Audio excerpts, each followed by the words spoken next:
Well, top of the morning to everybody. I didn't even mean to click that button. What is going on? Happy Friday to everyone. Hope you guys are doing well. Welcome to the stream. Let's get some tunes. There we go. I'm Jay. I'm one of your hosts today. We're going to be talking about Aero the Acrobat, says JT. Well, that's one of the games that is on the cover for sure, but I don't think that's going to be the main topic. We might even skip it. As we know, the great mascot wars of the 90s was something that was pretty hefty. Everyone loves a good mascot, just like everyone loves a good WillyLo. I'm the mascot.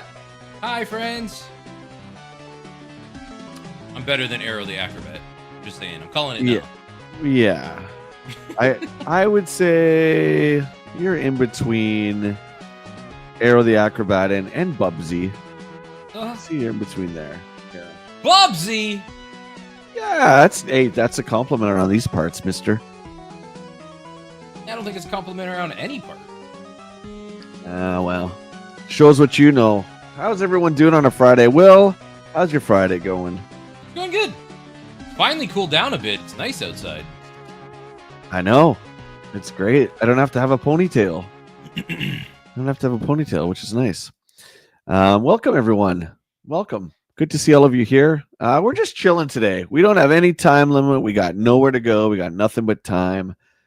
No crazy games, no building, no Donkey Kongs, no whatever else we play. Just chilling with EGM from 1993. That sounds like a good time to me. Shout out to the top three who are here first. JT, Mighty Mutron, Matt Tracker, Ruben. As you guys know, the top fan, what is it called? The top fan application has been added to YouTube, which is a lot of fun. I'll be tracking the top three from every stream. Your experience points will be noted, and there'll be a giveaway at the end of each month. We're going to make a rule, though. We're not going to have the same top fan each time. So if you've won it one month, you'll have to pass it up for the next. But you know what? Again, shout out to YouTube for adding some Twitch-like features, which I very much do appreciate. Because all the apps I try to add, most of them aren't compatible with YouTube, which really stinks. So shout out to YouTube. Donkey Kong. Donkey Kong, buddy. Did you get a chance to play it? I have, yeah. Yeah, I'm really, really liking it. I feel like this was fitting. Hold on. We're going to talk about Donkey Kong. Yeah, so Donkey Kong Banana King came out yesterday, which is great. We streamed it. Will popped in, said he picked up the amiibo and a physical copy. Oh my god, that scared the crap out of me. What is your problem? I got a Donkey Kong Bonanza. Look at this kid. Look at him. Look at him. What other time would be good to use this? First off, okay, I have so many questions. First off, when did you get that? I've had it for a while. Second of all, why do you have that? Because I think it was like a year ago. I did a redeem, and that's what people voted for me. So I actually have like a Donkey Kong costume. Oh, that's right. I forgot about that. Yeah. Hey, it's pretty cool. Willy Kong. Yeah, I like it. Will likes to dress up. I feel like we're talking about Donkey Kong. I had to whip out the hat. Okay, so let's make it big again. So you picked up a physical copy, Lucky Duck. Mm-hmm. I really like the red. Can I just say, like, the red casing? Oh, it's great. It's so nice. Let me see the spine. Yeah, it's much improved over the Switch one for sure. Yeah, they stand out so much better. Still nothing on the inside though. Well, you got a picture there. Give me a leaflet or something. A leaflet? Yeah, buddy. Nobody cuts down trees anymore for paper. What are you talking about? This is the iPad generation, mister. I want to cut down a tree for a leaflet. I don't like a little mailer I can send off to Nintendo, you know? And say what? Thanks for the game, yeah. Nintendo. Thank you for Donkey Kongs. It's all about the immersion, says Dargoon. It's all about the immersion. I agree. And I'm taking a page out of Willie's book for the Indiana Jones expansion. For I'm going to put together a little Indiana Jones costume. I've been very tainted. Those of you who've been with me forever know why. I'm not going to get into that. Hi, Bash. How you doing, buddy? All right, I'm gonna take this hot. It's hot. It's hot. It's hot. I'm not going to get into that here, but I'm going to start coming back. And I found a fedora. I bash you. And we're going to do some Indiana Jones stuff. Page out of Willie's books. There you go. We got TJC, Average Gamer, Bat Stan, Bash is here, Matt Tracker, Dargoon, The Den of Geek. Did I miss anybody? If I missed anybody, I'm sorry. Bat Stan, I say Bat Stan. Cutthroat Comics is here. Are you still on the train? Cut. Dude, that's like 2.5 days on the train. You okay? Lay down. Lay down. That's where he lives now. Cutthroat just lives on a train now. Okay, so since you showed that off, I'll show this one off. Pick this bad boy up. Well, I didn't pick it up. I had it delivered from Amazon. I'm actually surprised, Will, that it's in good shape. Oh yeah. Look at this. Yeah, it came in actually a cardboard box. They didn't show it off. They didn't put it into a mailer. They actually put it in a cardboard box. But again, I don't buy many toys anymore, but I thought I would grab this one because the game is great. Are just special. The amiibos look awesome. They totally do. The sculpture or the sculpt, sorry, of the amiibos has always been nice. The paint job is top notch. So is the price, but hey, there you go. There you go. Yeah, they are kind of expensive now. I think what does mine say? $29.99 Canadian. Yeah, I paid $30 for it to be hand delivered. Thank you, Amazon.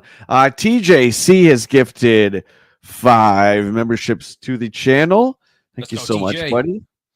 Ernesto, Dearest Abby, Tommy, Chris, and did I miss one? Fred. You can thank Uncle TJC for that.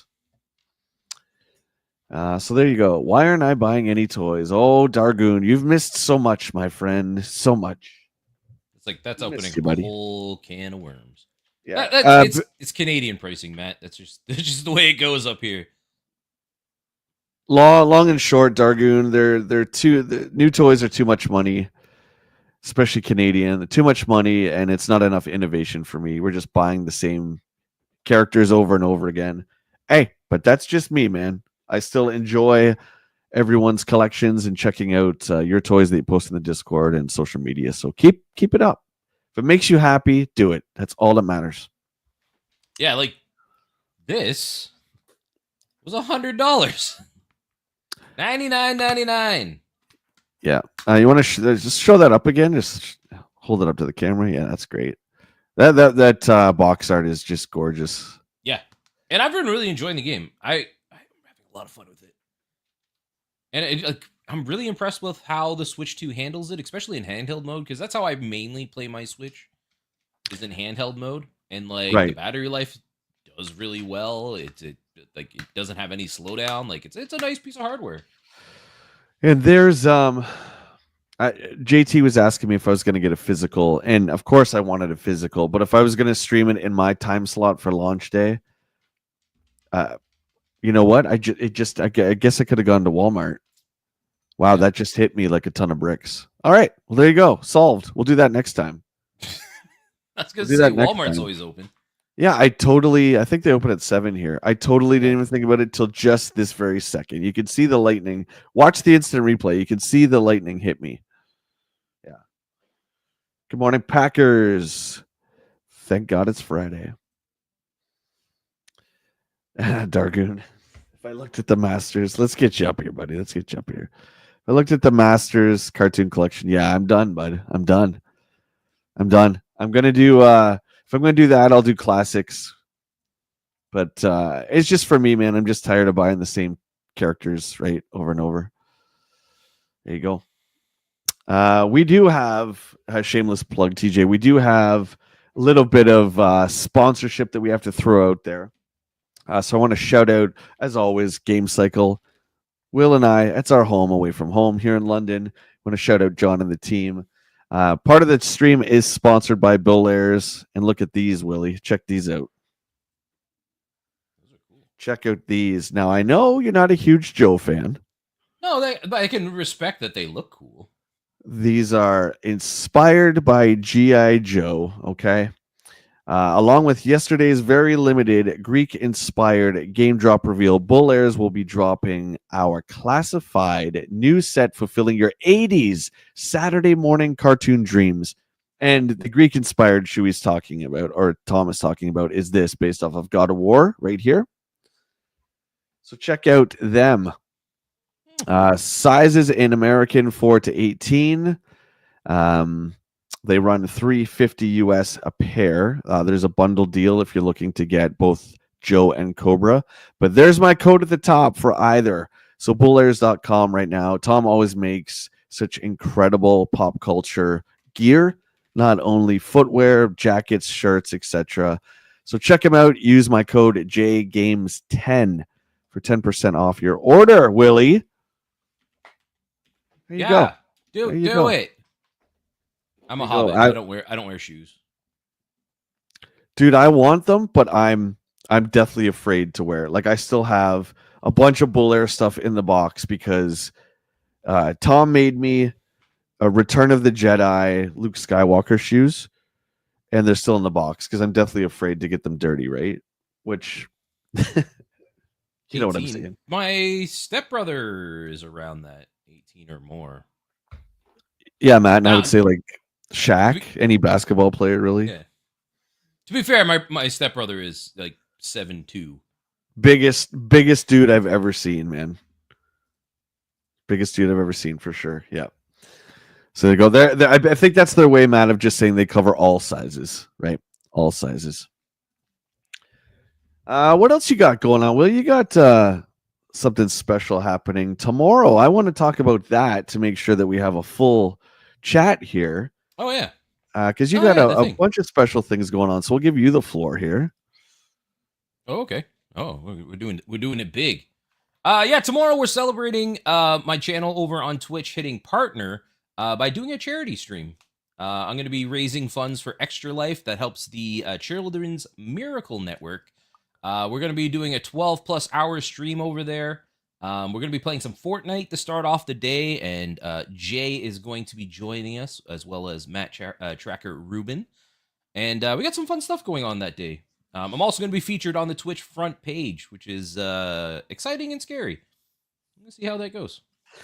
I'm very proud of you, dude. That's very exciting, and I'm glad to be a part of that. That's going to be fun. So we are doing our community day here as well, but then I'm going to be popping off for a bit, hanging out with Will, Matt, and whoever else you got going in your crew there. It's going to be a fun day. It's going to be a lot of fun. A lot of fun. So if you guys haven't followed Willie yet on Twitch, I'm sure you all have. But if you haven't, please do, and make sure you sub to his YouTube channel where great things are coming. As soon as I can keep finding more time. It's so much time trying to do everything. Dude, making videos is another beast, man. So believe me, we all understand that. I've taken July off from it. I just need a little bit of a break. I think the next video will be when you and I go shoot in August. So, yeah, okay. We need to share the magazine. Let's do that. Guys, don't forget to support retromags.com. If you guys want to read along, check out their archives section. They are archiving all of gaming history, not just EGM, Nintendo Power, Game Pro, video games, computer entertainment, game players, etc., etc. Make sure you check them out. Are you ready? What strikes you on this cover, Will? What is the best thing on this cover? Street Fighter 2 Turbo. No, Will, not Street Fighter Turbo. Aero the Acrobat. No! Mario All-Stars. Rebel Assault CD. Aladdin. All better. Sonic CD. Also better. I don't know what Plock is, but I'm going to say Plock's even better. Have you ever played Aero the Acrobat? No. I don't. No. Actually, I don't think I have. What's up, Mo? Good morning. This is prime positioning right now where we are in the history of gaming. So this is, I think, what are we? August 93. This is dead in the middle of the mascot wars, which were, obviously everybody seeing not only the success of Mario, but especially how Sonic took Sega to the top. Now every company wants a piece of it. Every company wants their own witty 90s edgy mascot. I wish I could tell you who made Aero. I can't even remember. Do you know? I can't remember. We'll find out, I guess. Nope, that's not coming to bell. I don't know. But this is I remember seeing Aero the Acrobat like when I was going, because like back in the day we'd go and rent video games. You know, the weekend thing. You know, your dad would take you out and be like, "Oh, we're gonna go, rent a video game for the weekend." I remember seeing Aero the Acrobat, like the cover for it, and I was like, "That looks dumb." It does look dumb. Once again, guys, if you'd like to be the top fan for the stream, you can do so. You can earn experience points by super chats, super stickers, and of course by chatting. The top 3, the experience points will be cataloged by me, and there'll be a giveaway at the end of the month. Okay, let's crack this bad boy open. Batman and the Returns. Da, da, da. Christmas 1993. Yeah. What do you mean cheat like I do? What are you lipping off about there, train boy? You can if you chat Cutthroat, you can get experience. But Cutthroat, you're always usually in the top 3, so let's go. What are you waiting for? Let's go. Yeah. Christmas 1993 and beyond. Okay, well, there's a good halfway point here. We can split this. Well, would you like to start or would you like to finish? That's what she said. Jeez. Put me on the spot here. I guess I'll start. I got to zoom in for my old man eyes, though. Hold on. I'm just curious. On an angle. I got a question here. Like, you've worn glasses since I've known you. Hmm? Have you ever? I don't even know why I'm bringing this up, but have you ever thought about like the surgery so you don't need glasses? I have, but it's a lot of money. See, I like glasses. I always wanted to wear glasses. So when my eyes started to go a little bit, I was like, sweet. Now I could get my buddy Holly glasses. All right. Anyway, go ahead. Huh. Weird little excerpt, but yeah. Weirdo. No, I don't mind glasses. I don't know. They do add they're like a nice accessory. I don't know. I feel like a face. They add character for sure. Now, I was looking at myself taking the glasses off. I'm like, man, I look weird without glasses on. Let's begin. One nice thing about the Summer Consumer Electronics Show is that we get to see what games will be coming out during the all-important Christmas shopping season. Based on what was at the show, all of our editors agreed that this is going to be the best holiday season ever. And since both Sega and Nintendo are predicting record years for video game system sales, each is bringing out their big software guns to convince players that their system is the one to buy. It is almost as if Sega and Nintendo knew that what each other was doing, for they are matching each other 1-for-1 in all the major categories. For example, with Sonic, a predictable year-end superstar, Mario is now coming back in a whole new adventure for the US. Wait, for the US. Okay, Super Nintendo players, I thought they were going to say something, but for the US Super Nintendo players. Yeah. Oh, okay, see that period threw me off at the end there. This is US... like I'm following along with my eyes and it's written bizarre. So, again, okay. I don't think it's you. Super Nintendo players. Sega's ultra-fast virtual racing with their new DSP chip for the Genesis will go head-to-head with Nintendo's second-generation FX chip, FX Tracks. Is that Stunt FX then? Did that get renamed then? No, I think they used a new chip for Stunt FX. I think that's what they're talking about. That game's not out. Yeah. So. I know, but they said FX chip game, FX Track. Oh yeah, it must have been. Yeah, so maybe they changed that to looks like FX.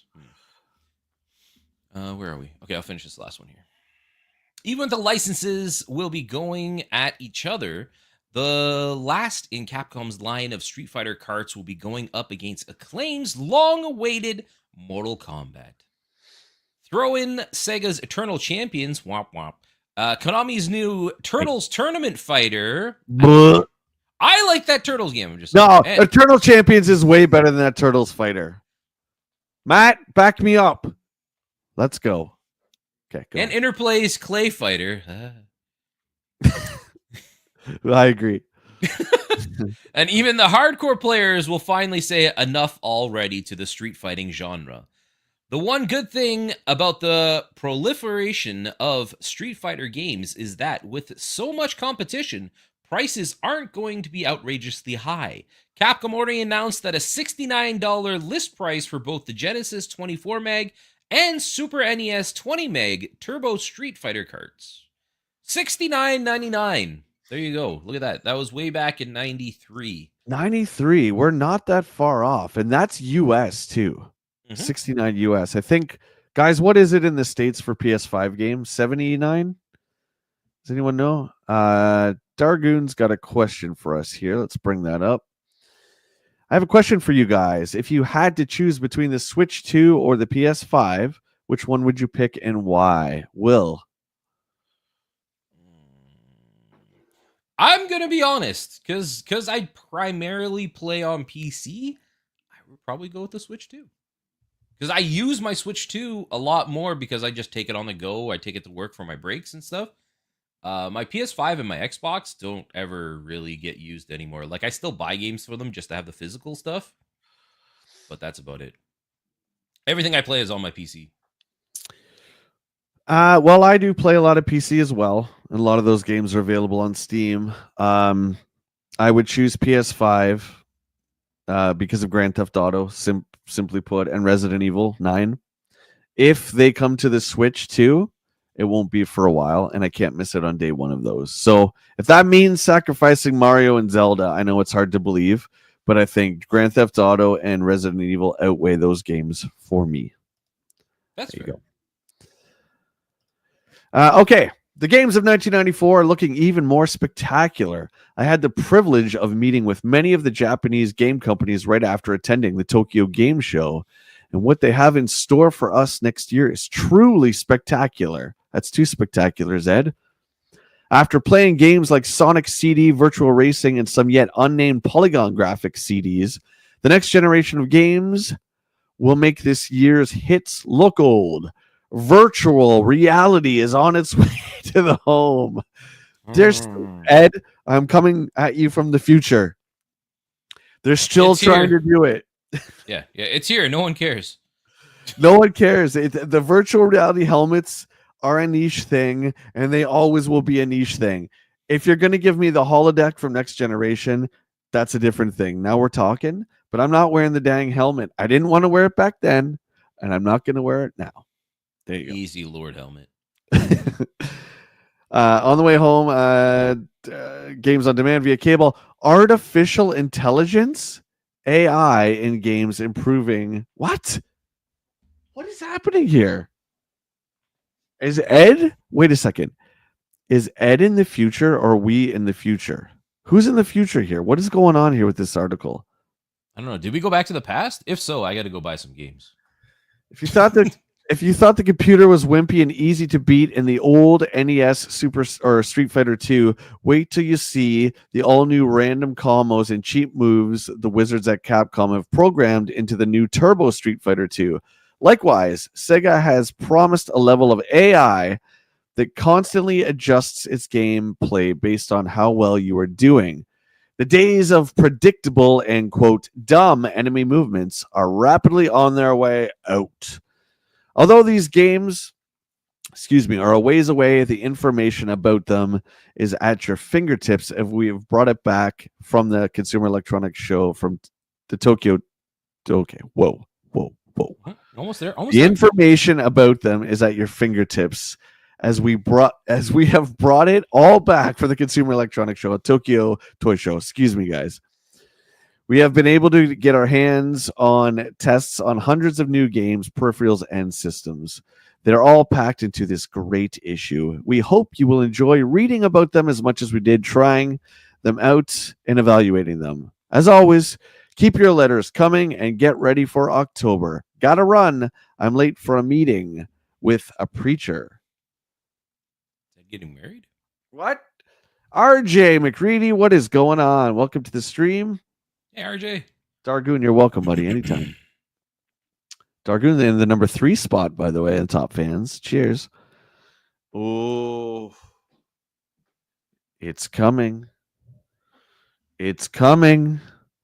Mortal Monday. Who's ready for it? I like how they have Goro there, but the first one, Goro wasn't playable in the first one. No, he certainly wasn't. But they don't have Shang Tsung there. I mean, why not? They could have put Shang Tsung there. Mo says I wanted to buy a Switch 2 using my Costco gift card, but it was sold out by the time I was able to try and buy it. So I bought new golf clubs instead. You know what though? Like that's a good investment if you're golfing. You know, Sure. still working. Will and I got the old STD again here. It looks like That was private it's information. time to make them sweat. Is this a Fortnite controller? Ugh. Look, you can't even see because the split. Look at these kids. Are they all this kid here? He looks like a little bit like Sloth. No offense to the kid, but he does. You can't even really see this. Is this the ASCII pad? What is this even? I can't even tell. It's the STD pad. Everything will fall into place when you play to win with STDs program pads for Super NES and Genesis. Nah, I'm good.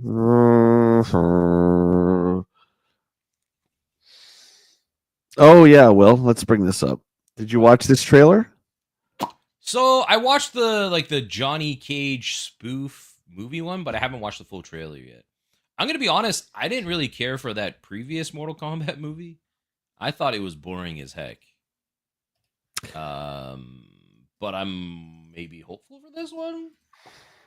I didn't watch. I don't even know. There's only been the ones we watched, right? The '90s ones, and then there was another one, right? Mm-hmm.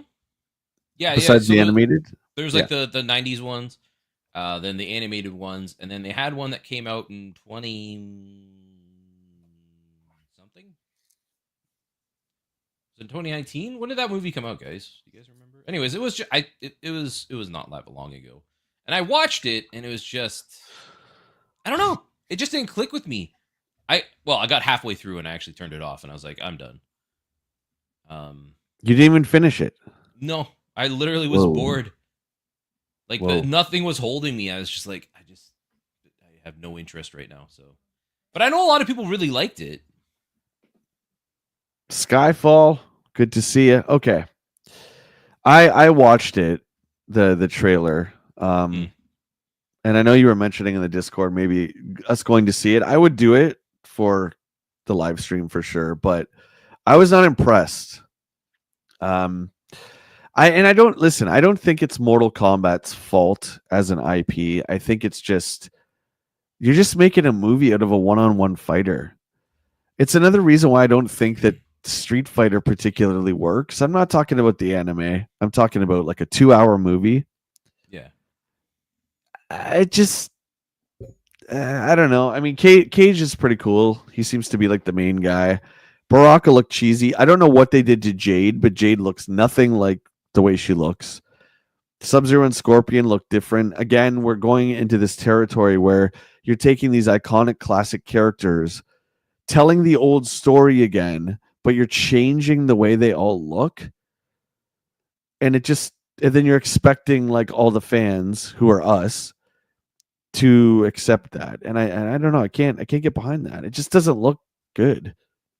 That's my thoughts. Yeah. That's my thoughts. Yeah. I don't know. Yeah. There's a Street Fighter movie apparently being produced now too. So. Yeah. Matt says it sucked to high heaven. Mo says it came out in 2021. Okay. Again, here's this Yoshi cookie. I love this Yoshi Cookies ad because I don't remember seeing Mario in the chef's outfit. I just think that's really neat. Yeah, why didn't they have that? I remember this ad specifically, but the game never showed him in his chef outfit, from what I remember. Yeah, he's just his regular Mario right there. Like, it's weird. Yeah. Matt says the movie sucked to high heaven. Okay, so I wasn't the only one. I remember people raving about this when it came out because it had that really badass opening. I will say the opening is really good. But after that, it was all downhill. And then, like, I don't understand why they had to make a character that was unrelated to, like, the franchise. right? Like it was just some dude that I had no ties to, not even a care or concern why I'm following them. Like just bring back the whole Liu Kang storyline again. I don't care, but I don't want some random dude who's never been in the Mortal Kombat universe. Yeah, like you're trying to shout out to Ozzy. You're trying to retell a classic tale of the original MK, then you add all these elements to it. Yeah, and you're changing the way characters look, and I don't know, man. Like I said, it's just with everything that we grew up with. I'm just tired of the same old stuff, and I'm pretty like that's almost like everything now. It's just like you're just watching the same story again that we've watched 1,000 times. I don't know. What do you think? Yeah, no, I agree. It's just I don't think these need to really happen for a lot of games. Like you said, like the one-on-one fighters, like they don't need a movie. I don't know.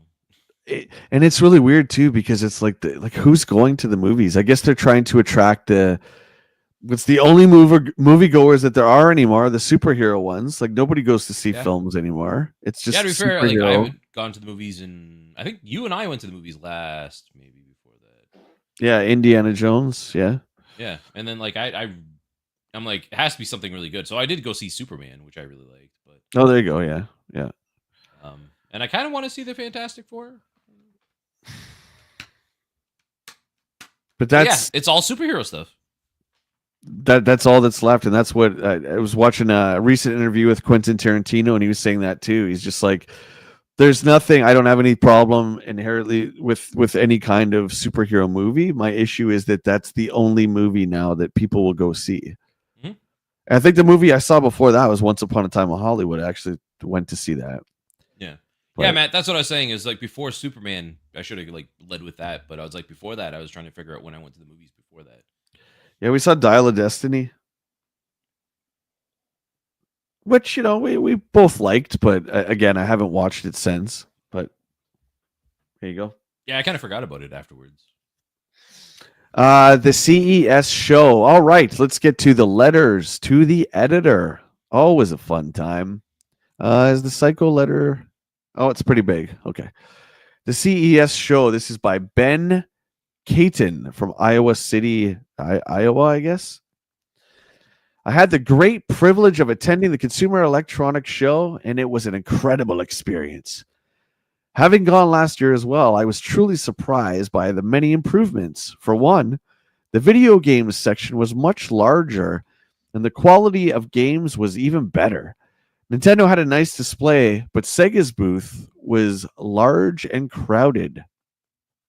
A huge stage with an announcer and was an impressive idea. The game that really wowed me was Slipheed. Nothing could have prepared me for this game. Finally, the power of the Sega CD shines through. And how about you guys? It wasn't too tough to find your booth. I looked for a crowd of people lined up playing arcade games. Your staff were talking with readers, giving out tons of free mags, and basically showing everyone why you guys are number one. Ben, what's up, Bowler? Good to see you. Happy Friday. Ed responds, thank you for the wonderful comments, Ben. You've always been a big attraction of the Consumer Electronics Show, we've always been big attraction of the Consumer Electronics Show by handing out tons of free magazines and interacting with fans.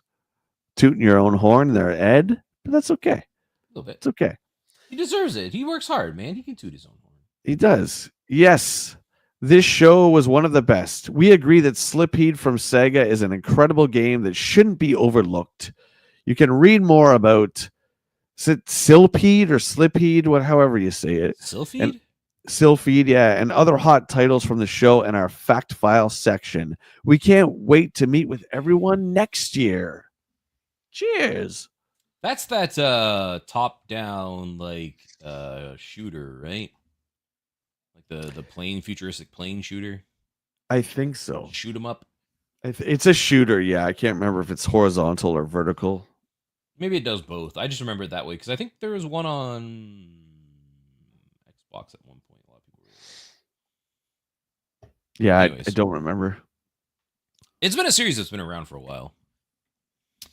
And let's see here. You got the reply. What's this up here from Tim? That seems Sega kind of the adopts. same related. Yeah, I'll jump over there instead. Sure. The one in the middle seems like it's the same.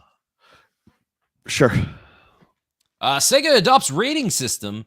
A while back, I heard on the radio that Sega was going to start a rating system for their games. I don't understand this at all. I thought Sega always took pride in themselves for their more realistic games and relatively carefree attitude when it comes to their games. Now they want to put age restrictions on games? Anyway, how is this supposed to work, and when will this outrage take effect? Yeah, so this is a time before the rating system still, yeah. Yeah, this is literally a few months before, because it wasn't until Mortal Kombat came home that's when the crap hit the fan. Then they pulled Night Trap and then, into it. Governments got involved, and they're like, "Oh, we gotta make sure kids don't play these things." It was Senator Joseph Lieberman led the charge on that. Before he even played it or knew, like, Mortal Kombat's pretty self-explanatory, but Night Trap, he totally misrepresented that game. It's kind of like what they did. Will, remember when Bully came out? Yep.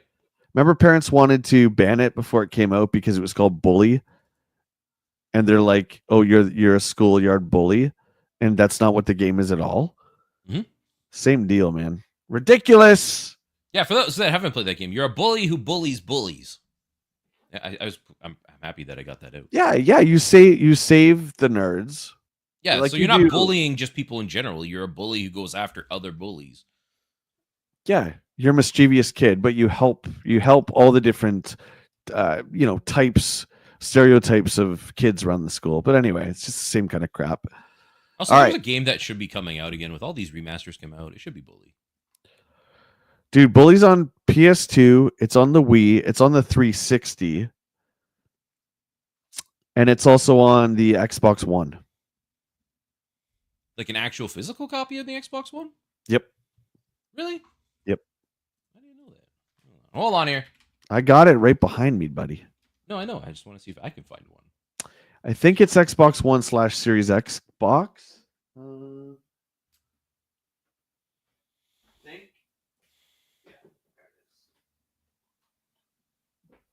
Oh no, it's Xbox One. Here it is.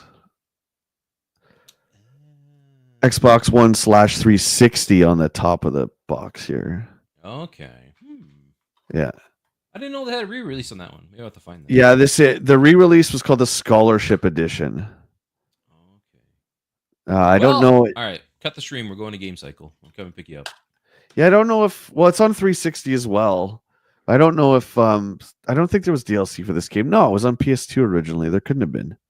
I'm sure there's a Steam edition. I just want okay, Scholarship Edition includes 8 new missions, 4 new classes, and 4 new characters.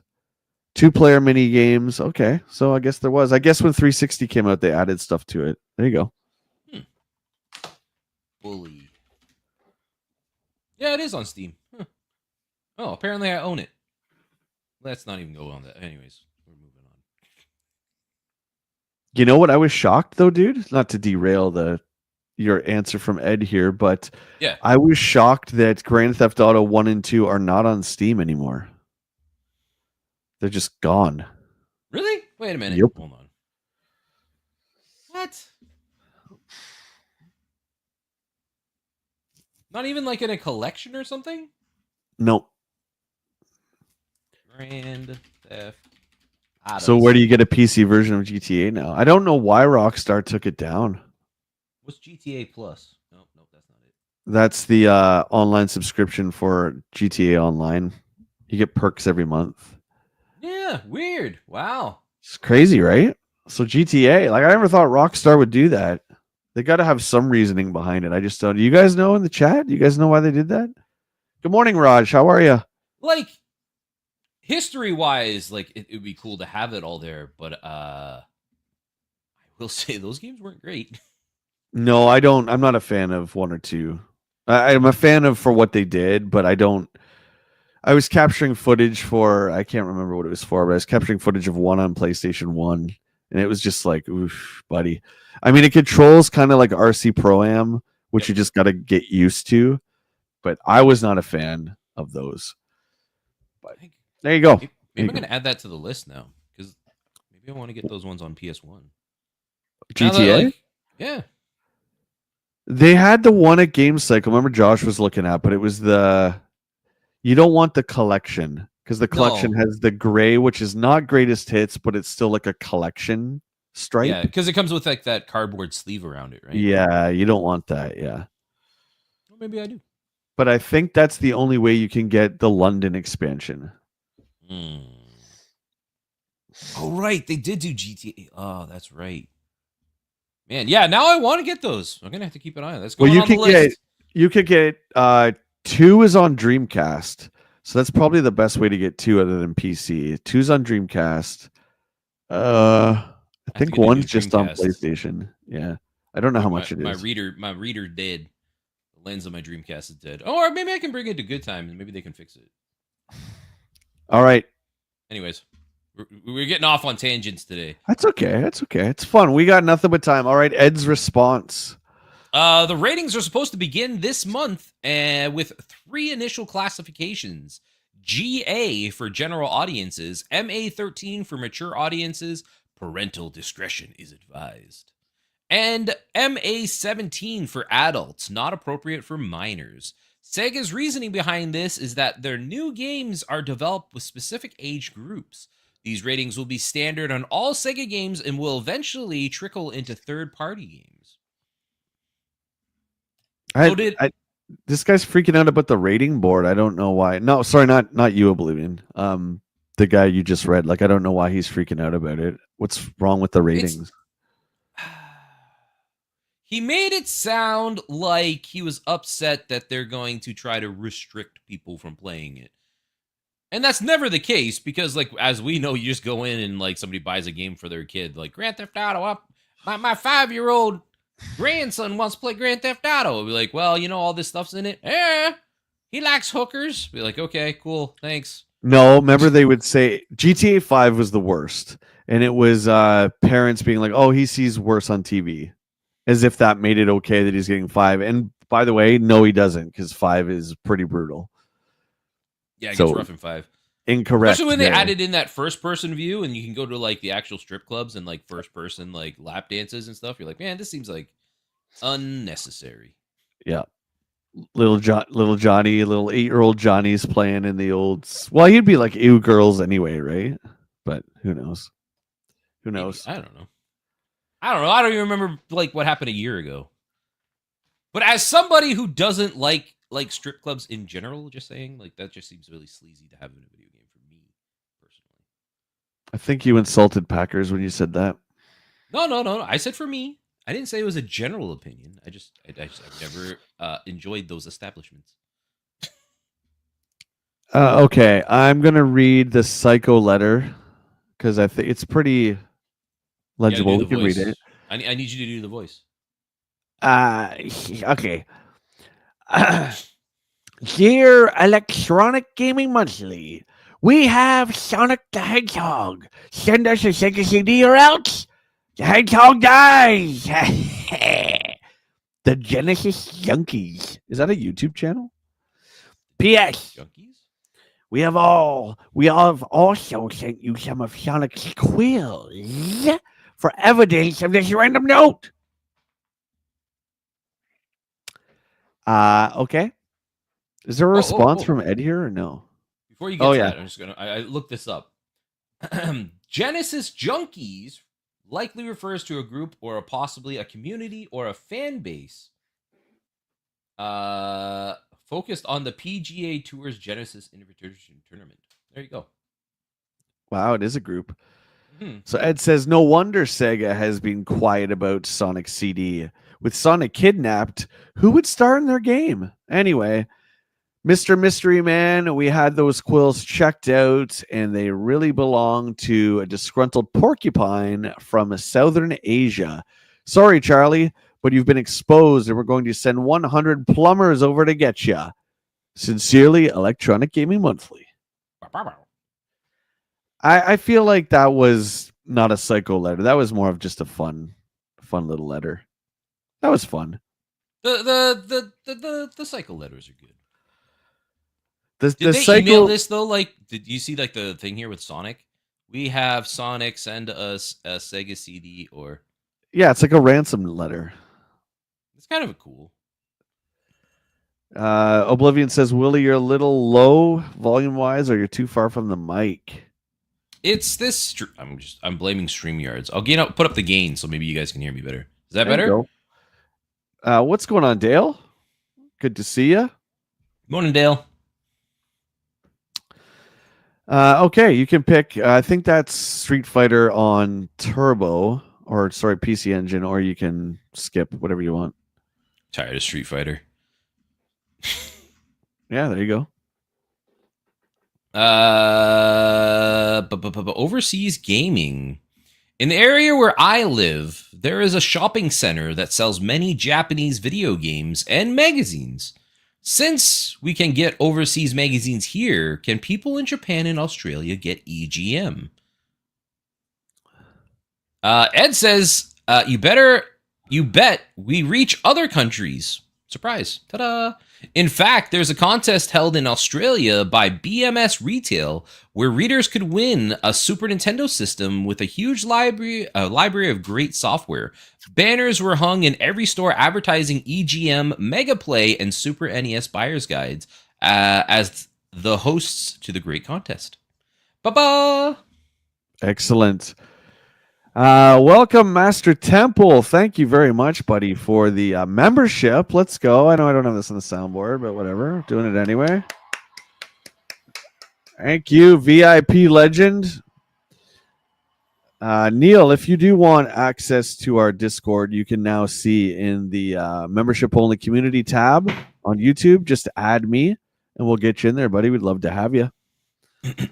Appreciate you. All right.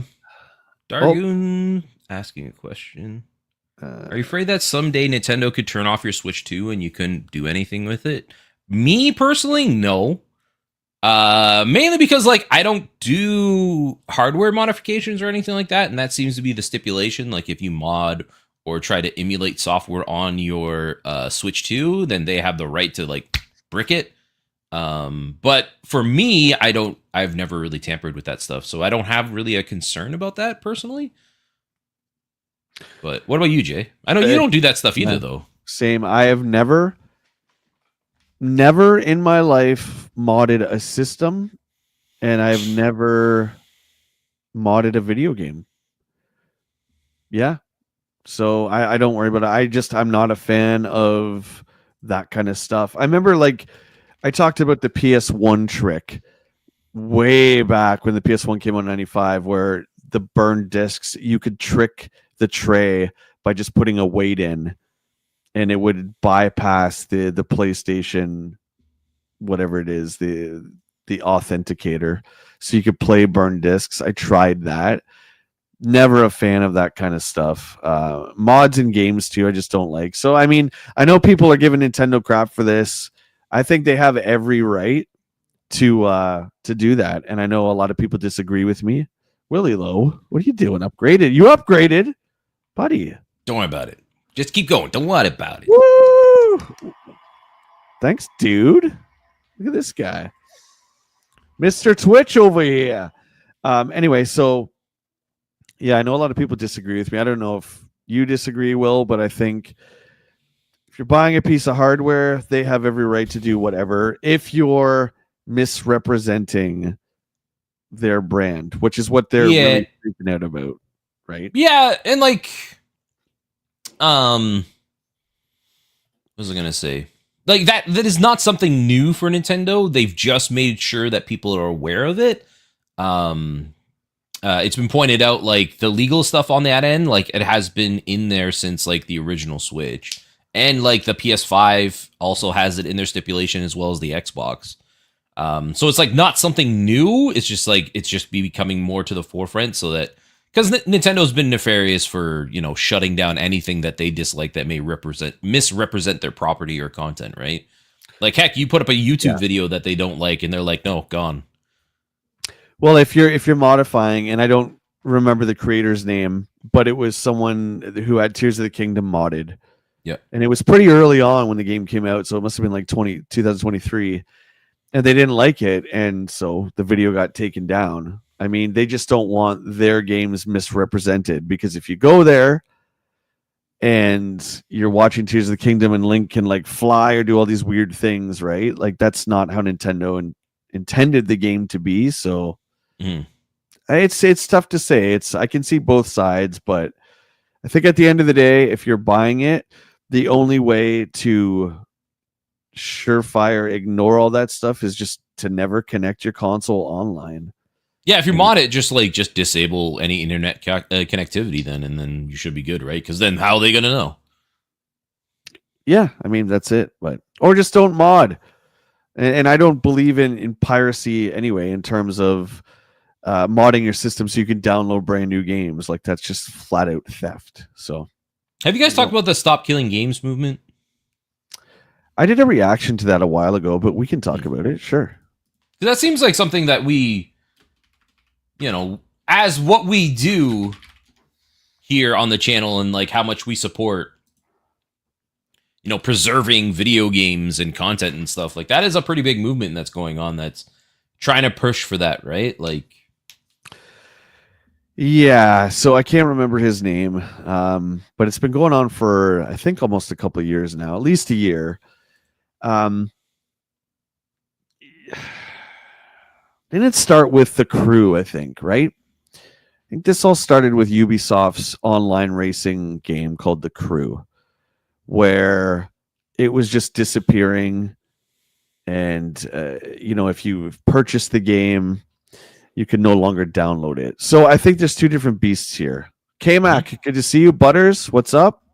Oblivion, I'll get to your comment. I like that. Just give me 1 sec here. Okay, let's talk about WoW. We all know WoW. Okay, World of Warcraft.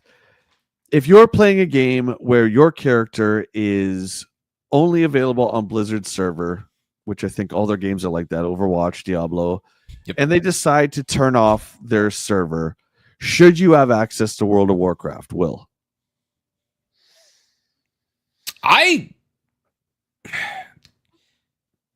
So WoW is a different beast because as it's sold, that is something that is like you utilize our servers and stuff.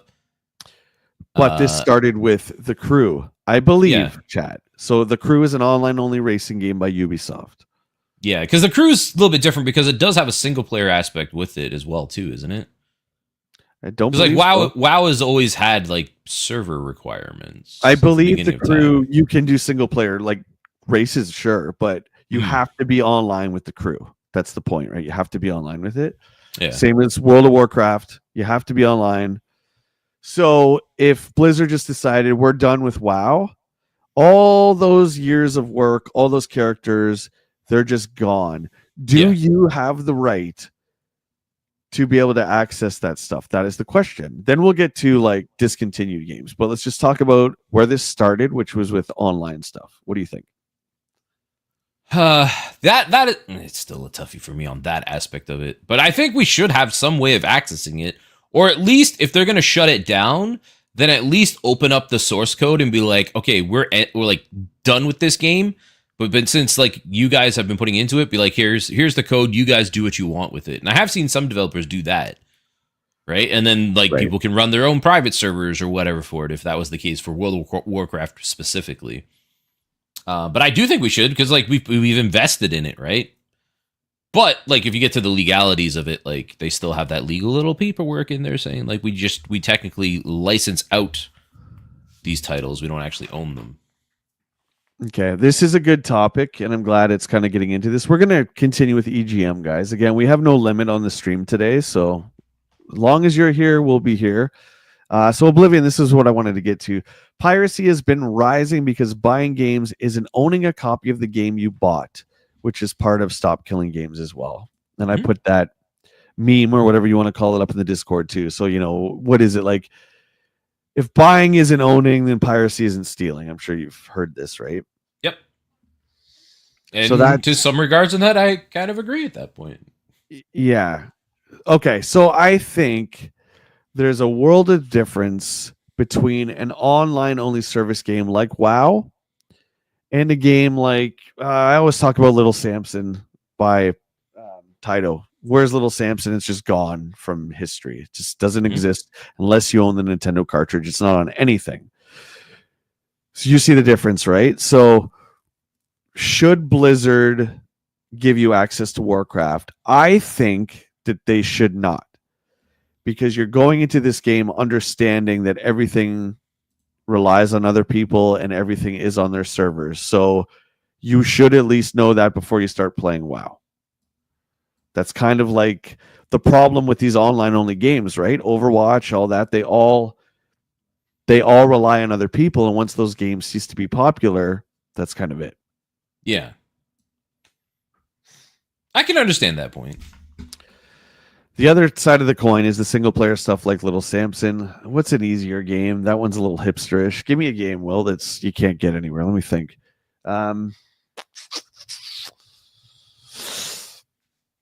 Chrono Trigger.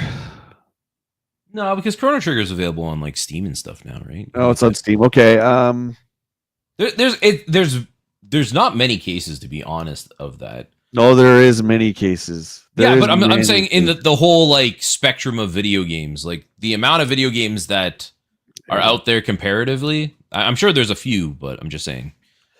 Hey, Chad. Good morning, brother. How you doing? Good to see you. There's a bunch of comments I'm going to get to Concord, in a second. The Warriors. Yeah, the Warriors never really came out on anything other than PS2 and Xbox, as far as I'm aware. Butters, Concord, yes, but that's online only. So we're just doing single player games because this is the other part of that where, okay, how do we say this? If a piece of art gets released, movie, music, video game, once it is released to the public, does the public not have a right to access that at all times? Will, what do you think? Does it become public domain? To use something like if it's released to the public, yeah. Something is easy that everyone universally understands. We'll say Star Wars, the original George Lucas cut, the original 77, which you can't get anywhere. Do we not have a right to have access to the original version without pirating it? See, that's where it gets complicated because, like, there's ownership rules and like laws, right, that protect that. Yeah, like they technically own that property, they get to do what they want with it, right? And until like what is it, that 100-year statute of limitations when it comes up, that recently happened with like Winnie the Pooh. That's why we started seeing a lot of those like off-brand Winnie the Pooh like murder movies and stuff like that. And there's a Popeye one now on Tubi. Yeah, Popeye's a killer. Yeah, after a certain like time frame, then they become like completely public domain, and then be like, oh, we don't have to worry about licenses anymore. But yeah, that's that. There's like, yeah, it's tough. Yeah, and Steamboat Willie, that's right, Matt. Yeah. Den says the Prime Minister of Ireland even signed the Stop Killing Games petition. Jay, I would love it if they allowed a server emulation patch for online requirements to allow us to play offline.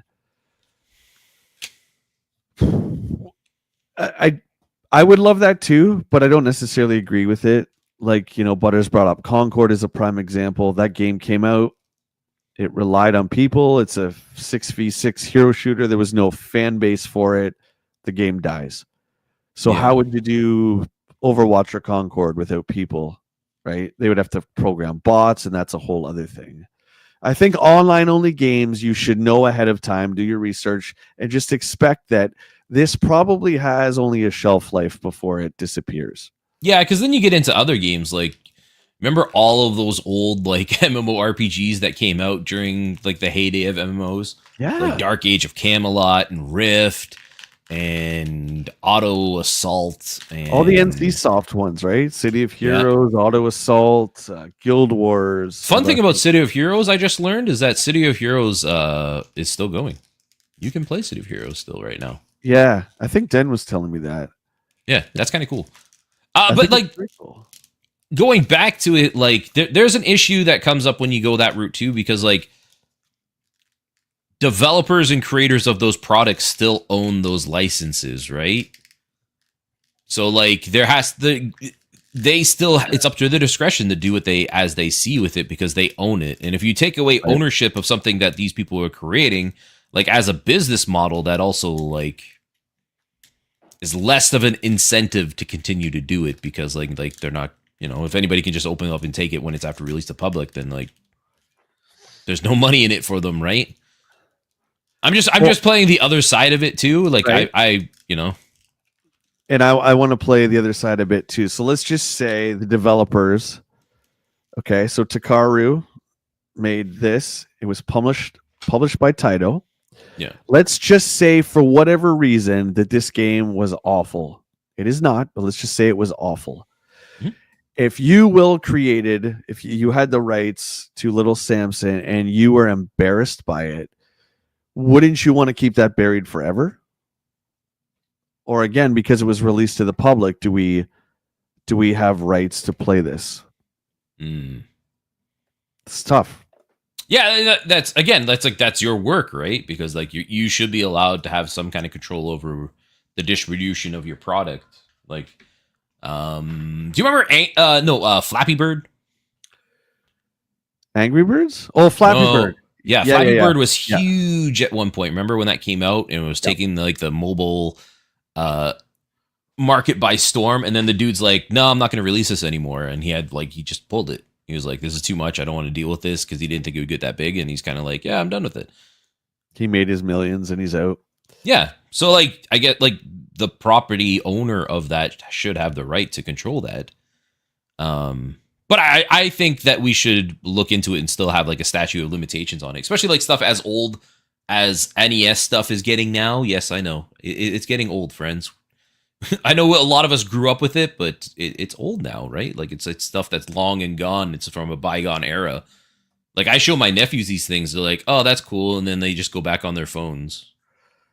Yeah, I mean and like stuff like that will just never be seen. Like Little Samson will probably never ever see the light of day again on that. But it's important to us, and it's important to the people in the chat, because we all understand archiving history. Especially for a medium as new as video games, is very important. I've said this a billion times. I'll say it again.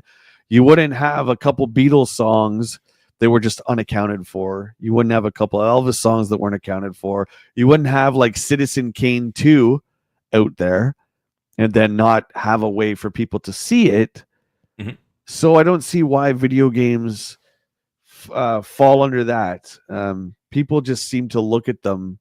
The people that control this seem to look at them like they're just disposable pieces of entertainment, which I think in 2025, we now know that that's not the case. Yeah. And like video game preservation, that's something we've talked about. Like that's important. And I think that's what probably a lot more smarter people than us need to work on and figure out with. Because like you said, like there's certain games that need to preserve, good or bad. Like they are part of gaming history. But how to go about it is the issue. Dargoon says, I think the rights of the studios should be limited to 5 years. After those 5 years, it should be public domain. It's too easy for companies to just turn off a game and turn off the server. Yeah, I agree. And even taking a step further to a single player game like Little Samson, like there's like I can think of thousands of games, like especially if you just look at arcade games. Yep. Arcade. Where are Alien versus Predator? Where's that by Capcom? Where is that game? It's gone. It's just gone. Now this has a lot to do with who owns the rights of Aliens. I know Konami owned it for a while. Capcom had it for a while. But where is that? So that's the lore where Dutch, who's Schwarzenegger's character, had his arm replaced with a robotic arm, and that whole lore. Like, where is all that? It's just gone. I mean, there's ways to play it, yes, but it's not on any compilation that I'm aware of. Yeah. And the game's amazing. It's amazing. That's an interesting point, though, Dargoon. Like, could somebody have it say, like, 5 years, I think, is a little bit too small. Maybe 10 years, but also put in like the little thing is like, if you've done nothing with this IP, if it's sat stagnant for like this amount of time, then like whatever properties you've made with it should be opened up and like brought out so like people can like preserve it. You know what I mean? Because like that's the big issue is that like there's properties that just like they're just sat on and nothing ever gets done with them anymore. And like, you know. Yeah. This is a great discussion. Ultimately, I think if we go back to the original example, which would be the original Star Wars, well, I guess Disney has it now, but like when George did the special editions, he gave everybody one last chance to own the originals. There was a big campaign behind it in 97, right before the specials came out.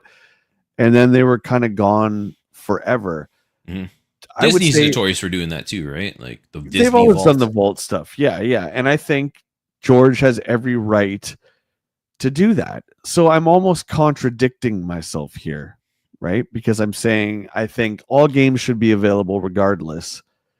But then are we splitting hairs, Will? Because we're talking about different versions of Star Wars. So we're not talking about Star Wars the movie. We're talking about computer graphics versus non-computer graphics. Right? Yeah, and then this comes back to like if we're gonna base it off of Star Wars, like coming back to like you said, you know, with the whole aspect of like this is something I released and I didn't like it, and I don't want people to see it. Is that up to George Lucas's discretion now that like he's made it and he thinks maybe the current version of those movies is the best iteration and that's what he wants to show? So is that his right as, you know, the creator of those properties? Okay. Should that be his right then too? We're getting somewhere here. Yeah, I would say yes, it is his right, 100%. So then, like, what happens with the older stuff then?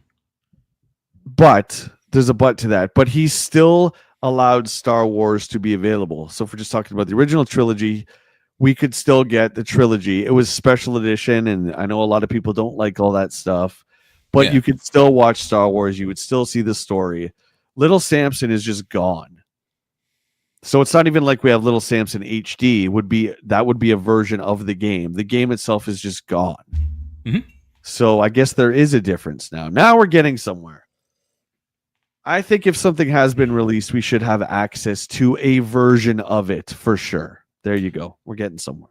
The curious thing about that is like how would you, without having the original like coding and stuff for that game, like then how about like this is stuff beyond me, right? So like how would they rip that off of like a Little Samson cart to open that up, right? Well, I would think Takaru, who I don't think is around anymore, it was ex-members of Capcom who worked on the first Mega Man game formed Takaru.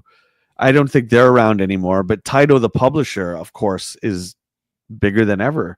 And all the collections, everything we've seen, PS2, Xbox collections of Taito, never once had this on it. It's never been on anything. So is that the Takaru company maybe saying, nah, I don't want this going anywhere. I'm going to keep this with me. Maybe the statute of limitations has expired for Taito. Yeah. I'm not confusing anybody, I hope. Takaru made the game. Taito published the game for Little Samson. So maybe it's the creators are like, nah, I'm not too happy with it, or I don't want that to be shown to anybody. So now it goes back. Taito doesn't own the rights for it anymore. I don't know, man. I don't know. What do you guys think, chat? What do you guys think? I thought I still had my box for Warcraft 3, but I don't see it. I have to look. What's the Warcraft 3 reference? Matt in the chat was bringing it up. Is that Blizzard has removed the original version of Warcraft 3. So they had that remake that came out not long ago, and that's pretty much the only revision now that you can get of Warcraft 3. So, yeah, again with my point there, Matt, we can at least still have access to Warcraft 3, whether it's it's a version that's better or not is up for you guys to decide, but you can still access Warcraft 3. There you go. We just talked about Grand Theft Auto. Grand Theft Auto is gone. Like, that's scary to me. I wonder if good old games. No, just keep going. I was just going to say, and I looked it up during the Steam sale because I'm like, well, I might as well get one or two, right? I want to check it out on PC, and I was shocked when they weren't there. No, but it's still Warcraft 3, Matt, is what I'm trying to say. Even with enhanced graphics, special edition, this or that, it's still Warcraft 3, right? So that's what I mean about the Star Wars special editions. Like, it's still a New Hope, regardless, right? You might not like the changes, but it's still a New Hope. Mm-hmm. Yeah, exactly. It's still Star Wars.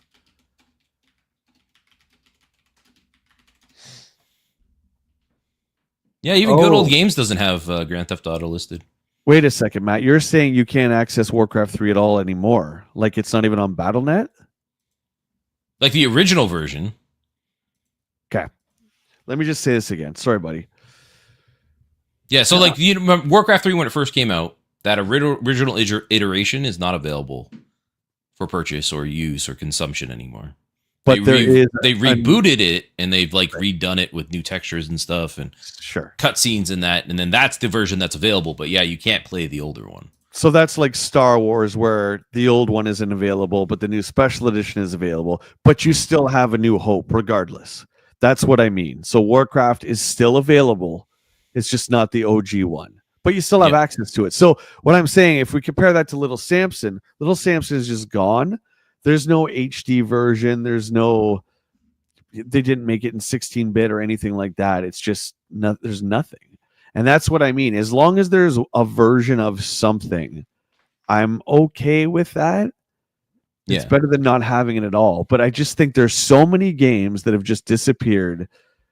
And me being a huge like historian for video games, I just find that unacceptable. It's unacceptable. It's important to see the triumphs and failures of any medium. And I think if it's not properly cataloged, you can't have access to it. That's crazy. There you go. Yeah. What were we talking about again? We were talking about this. See, nobody cares about Aero, the Acker Nothings. This is a good talk. I love it. I'm loving it. I love how we just kind of go wherever it takes us. I like it. What were we doing? I don't even remember. Who was reading what? I did the Psycho letter. You did Overseas, so it's my pick for a letter. We got a Bubsy. Look at this Bubsy letter here. No, don't look at it. Burn it. Sick. Whoever likes Bubsy is mentally ill. I'm saying it now. Hey, come on now. Oblivion has a good point. I just want to close that out. Fable 3, for instance, isn't buyable on Steam, but you can still download it if you bought it when it was. Yeah, I think that's totally cool. As long as you have access to it. If they don't want to make it available, I mean, I don't agree with that, but maybe even do it like a Disney Vault thing, Oblivion, right? Like, again, let's use Samson. Samson is available digital download only for the next like 2 years and then pull it off again. Sure. I'm okay with that because it's something. Do you know what I mean? Mm. Rusty, what's going on? Good to see you. Rusty says, save the games. Hey, right. Save the games. Hi, Rusty. Exactly. What the heck is Plock? I don't even know. Better than Aero the Acrobat. Yeah. There's Bob. Bob, also better than Aero the Acrobat. All right, we're into the reviews, chat. Into the reviews. One of the best games ever. Zombies Ate My Neighbors by Konami for the Super Nintendo Entertainment System. Before we get to the scores, we'll see what our favorite reviewers have been up to. Steve Harris. The boss thought Japan was a blast, but it should have ended like the book. Wait, Jurassic Park. My bad. The boss thought Jurassic Park was a blast, but it should have ended like the book. Now he's looking forward to the next Star Wars. Will? Yes? Say it ain't so. Say it ain't so. The post-credit scene of the new Jurassic Park.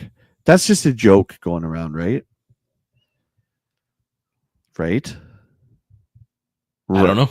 Like the new one? You're asking the wrong person. I haven't even looked at this. I don't like the newer Jurassic Park movies. I think they're kind of boring. Chat? Chat? What happens at the post-credit scene? Chat? Well, apparently Scarlett Johansson starts to become a raptor. Huh. Please tell me this is a joke, because it's just like, like footage someone has taken with their phone, just of like a still picture of the screen. Please tell me that's a joke. Huh. Scarlett Johansson actually turns into a velociraptor named Donna. Are you messing with me? Or is that real? All right, I'm going on to. Look it up, buddy. Look it I'm up. going to be put on a watch list. Look it up. Raptor. And look, if I spoiled that for you guys, Scarlett Johansson. Okay, now I'm officially on the watch list. Is it fake? I don't know. Let's see here. Character collects data from him. Now I feel dumb. This video shows This video shows an absurd fan-made clip of Scarlett transforming into a velociraptor, highlighting the origin of the internet joke. Okay. I didn't know. Thank God. Okay. Listen, I still have faith in humanity, because I'm like, you got to be kidding. Okay, it's a joke. Okay, that's fine. Thank you for debunking that. I agree with that. Skyfall. The third one is not bad. The whole Jurassic World stuff, the first one was okay, and then afterwards I'm just kind of like, it's just the same thing. AI just stop now. I'll see. Here we go. AI video. Rusty says, yeah. So we're gonna get a lot of that fake news. Oh man. Hey, don't blame me. That was Jay. No, I just saw it on Facebook, and if it's on Facebook, it's 100% true. Okay, Dad. Don't trust all Facebook memes. No, it's all real, man. Scarlett Johansson turns into a velociraptor. All right, Ed. What have you been up to this month? The head Ed is finally back from honeymooning in the tropics. We're glad he's back, and his skin keeps peeling. Yuck. He's been playing some Sonic CD, Aladdin, and VR. Oh, yeah. Steve has been playing Super Empire Strikes Back and Street Fighter 2 Turbo. Jurassic Park sucks anyway. So there you go. Easy. Embarrassed guy says in the chat. Okay. So Steve gives Zombie Ate My Neighbors for the Super Nintendo a 9. This game's on my list. I freaking love this game. I'm trying to think if we've seen a boxed one. We have. I've seen it at Big Time. What was Big Time Gamers? Well, of course, Don had it. What was the Big Time price? You remember? Was it like two, 3? I think it was 2 or $2.99, so like 3. Steve says Konami knows a good game like Cybernator when they see it, and getting zombies from LucasArts was a brilliant move. I had no idea that this was a LucasArts game. Did you know that? I had no clue. Probably somewhere in the back of my head when the logo came up as a kid, but not recollection in my head. So you got Konami and LucasArts behind it. Like that's crazy. That's great. This game is a blast to play and provides hours of fun, especially with 2 players. Spotting all the parodies of old horror movies just adds to the fun. And eerie music, and you have a wiener. 9 out of 10. All right, Zombie. And that gets an Editor's Choice Platinum, ladies and gentlemen. Honestly, it's such a great co-op game. Oh, it's so fun. It's so well done. Have you played this, Jay? Never have. I feel like this could be a we get together and play this together one day. Yeah, I'm down. I think this would be fun. $300 each. Why not? Let's do it.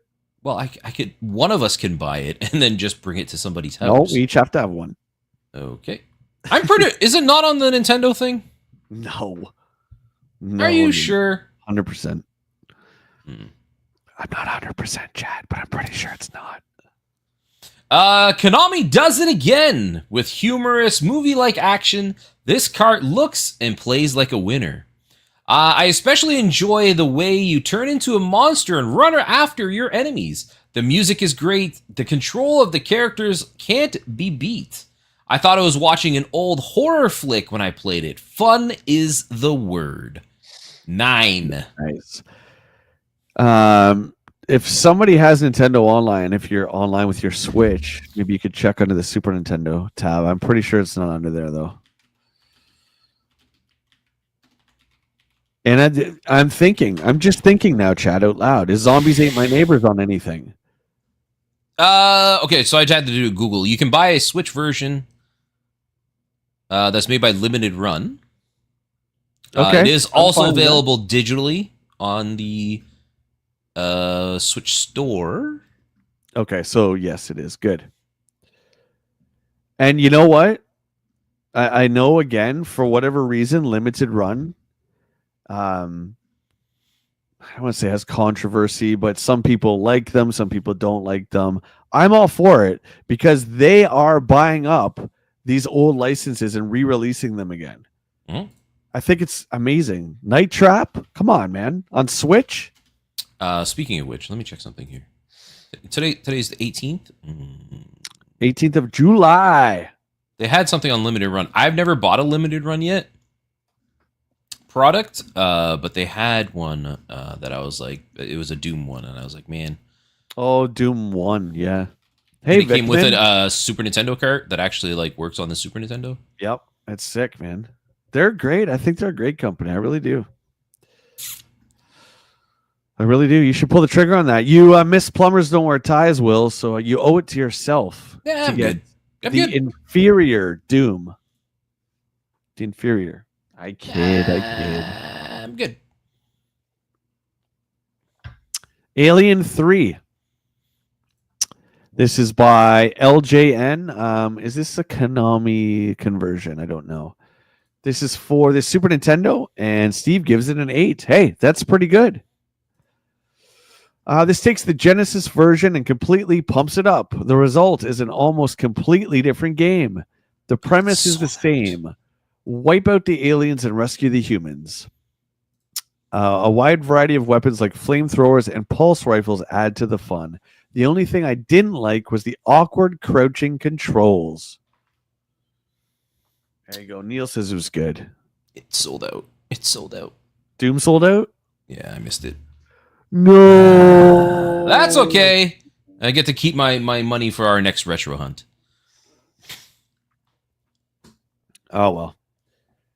Raj, I'm always glad to be here. You know what would be great to find, dude? Like a PC boxed copy of Doom 1 or 2. Well, we can Wouldn't that take a be look. great? Now that I'm thinking about it, man, we should have like that one store we found in Toronto that had all those PC box stuff. Yep. Yeah, It's not like we can't go back, but I'm just saying. After maybe. Retro Game Bros, I don't know if we told you guys this story. So if you guys haven't seen the Retro Game Bros video, make sure you check it out.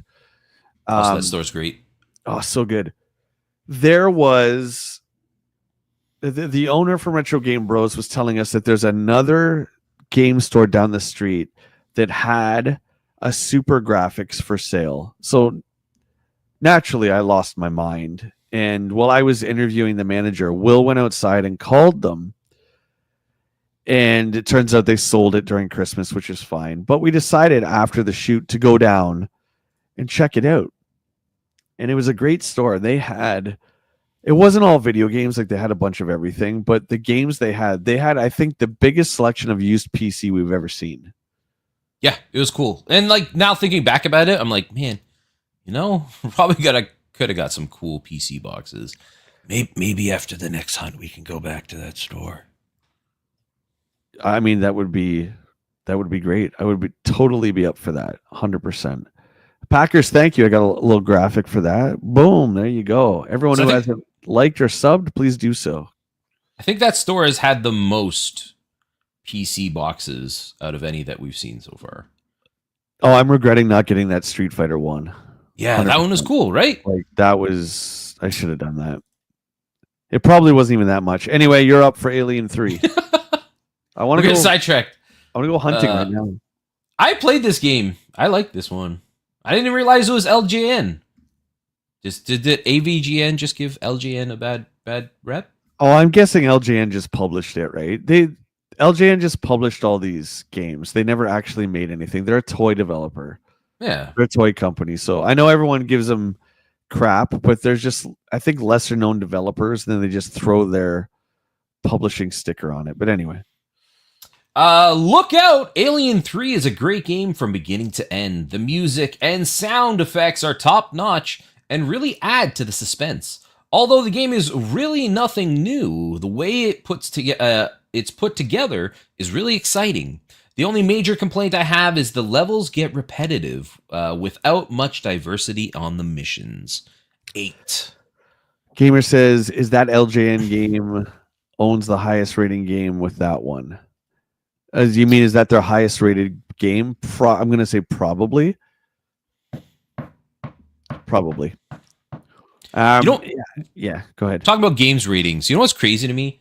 So I saw like we're going back to the memes, but there's a meme that showed like the average review scores of all the Donkey Kong games. And like Donkey Kong Country had like a 72 average. And that boggles my mind because I think Donkey Kong Country is freaking amazing. And the fact that they made the graphics look like clay animation in 1994 on a Super Nintendo. Right?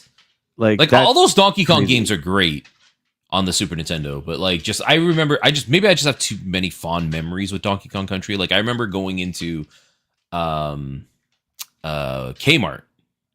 with my dad, and they had like those, you to go into the video game section, and it looks like the big time gamers like cabinets, and then they have like the screens up top when they were playing the games, and I was like, Donkey Kong Country, and I was like, oh my god. Yeah. And one thing I really liked about Bonanza is that they really gave him a personality. I didn't think Donkey Kong had much of a personality, but in this new game, he really does. And especially when you get Pauline, like the duo together is really great. A very smart move to put two people together. And I'm glad they didn't add Diddy Kong. Do you know what I mean? It's just... Well... I mean... Playing. Well, I found Cranky Kong. Like... Yeah, I found Cranky in the Rhino. What, Diddy actually goes on your back? I don't know if he goes on the back, but Diddy and Trixie are both. Diddy Kong actually goes on your back? I don't know if he goes on your back. I'm just saying he's in the game. Same with Trixie. Okay, well that's fine. I think Funky Kong is in there too. There's a lot of Kongs. Funky nothings. Raj says, Jay, did you know that James Rolfe likes to make fun of LJN games? Yeah. He's a pioneer, man. James is great. He's still I'm not big on like for all this internet personalities like people to meet, but I think it would be really cool to meet James Rolfe. Yeah, for sure. Super old school, man. He was playing all this stuff when, the PS2 era was all the rage. He was playing all this stuff and collecting all this stuff. So, yeah, you can almost say like a lot of the stuff we have, like for video game commentary and stuff like that, like on YouTube specifically, was like brought in because of him, like how big it got. 100%. Yeah. 100%. Battletoads and Battle Maniacs. Yeah, we know you don't like Battletoads. I still think Battletoads are a fun game. Trade West published this. I believe it's Rare. Yeah, Rare makes this 9. Look at the scores of these games, man. This is great. Yeah, great month. 9. Absolutely killer. These guys know how to rock. And what other game can you name where your characters look like they are having a blast bashing enemies? Donkey Kong Bonanza. This game has been long in coming, but it has been well worth the wait. The only gripe, the control configuration needs some work. Otherwise, this may have been a 10. Wow, Steve. Jeez, Steve's in a good mood. Ed gave it an 8. I can't believe it took this long, but it was worth the wait. Battletoads is everything it was hyped to be, with great music, vibrant graphics, and tons of enemies. The button setup was a bit awkward to get used to, but didn't make it unplayable. This game rocks with 2 players. I love the cooperative attacks of the enemies. Chat, Battletoads, yay or nay? Why don't you make a poll? We haven't done a poll today. Okay. I'll get you to start on NFL by Konami for Super Nintendo, and then I will put up a poll. NFL football is another football game. You throw the ball and people catch it. You run to one end to the other. It's football. 7. Wait. Kidding. That's not what he said, obviously. NFL football is a solid game with a few minor shortcomings. The scaling and rotation of the field is impressive, but isn't executed very well. Also, the players seem kind of choppy when they're running around. The voice, however, is absolutely amazing, with no garbled pronunciation. Overall, it's a solid game for football fans.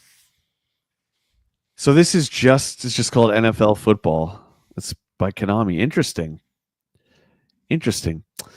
Steve gives it a 6. Frankly, I expect state of the art from Konami. Let's face it, they made absolutely killer games. However, it was a bit baffling. I was a bit baffled with this one. The scaling and rotation effects were well executed, but they completely disorientate the gameplay. The plays and controls are adequate, but there are better football games out there like John Madden Football. They still do John Madden footballs, right? They still do John Madden footballs. Yes. Yeah. What's up, Mutron? But I think they stopped putting Madden on the cover 2000 something. It's so weird because like being out of like we've talked about before, but like we used to be so into it because we were working in the video game like retail industry, and then like when you're out of it, you're just like, is that a thing anymore? I don't know. Like we go to a lot of these retro stores that still carry new games, and I always love going to the PS5 section and the Series X section because it's like, oh yeah, the new NHL's out. Like, I haven't seen it in years, right? Because I don't really follow that, so it's cool to see that stuff. Once they passed, he stopped. I think it was before that. Will and I made a very inappropriate joke about that, so we're not going to tell it here on why. Maybe we'll talk about it in the Discord. I don't even remember what you're talking about. I feel like this is made up. Madden, why they stopped putting Madden on the cover. Anyway. You got to be fast to last. Go ahead. Troddlers. What? I just said made up. Lies. Slander. Street Fighter 2 Turbo. This is the one I want to get.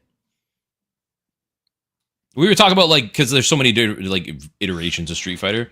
This is the one I would like to get is Street Fighter 2 Turbo.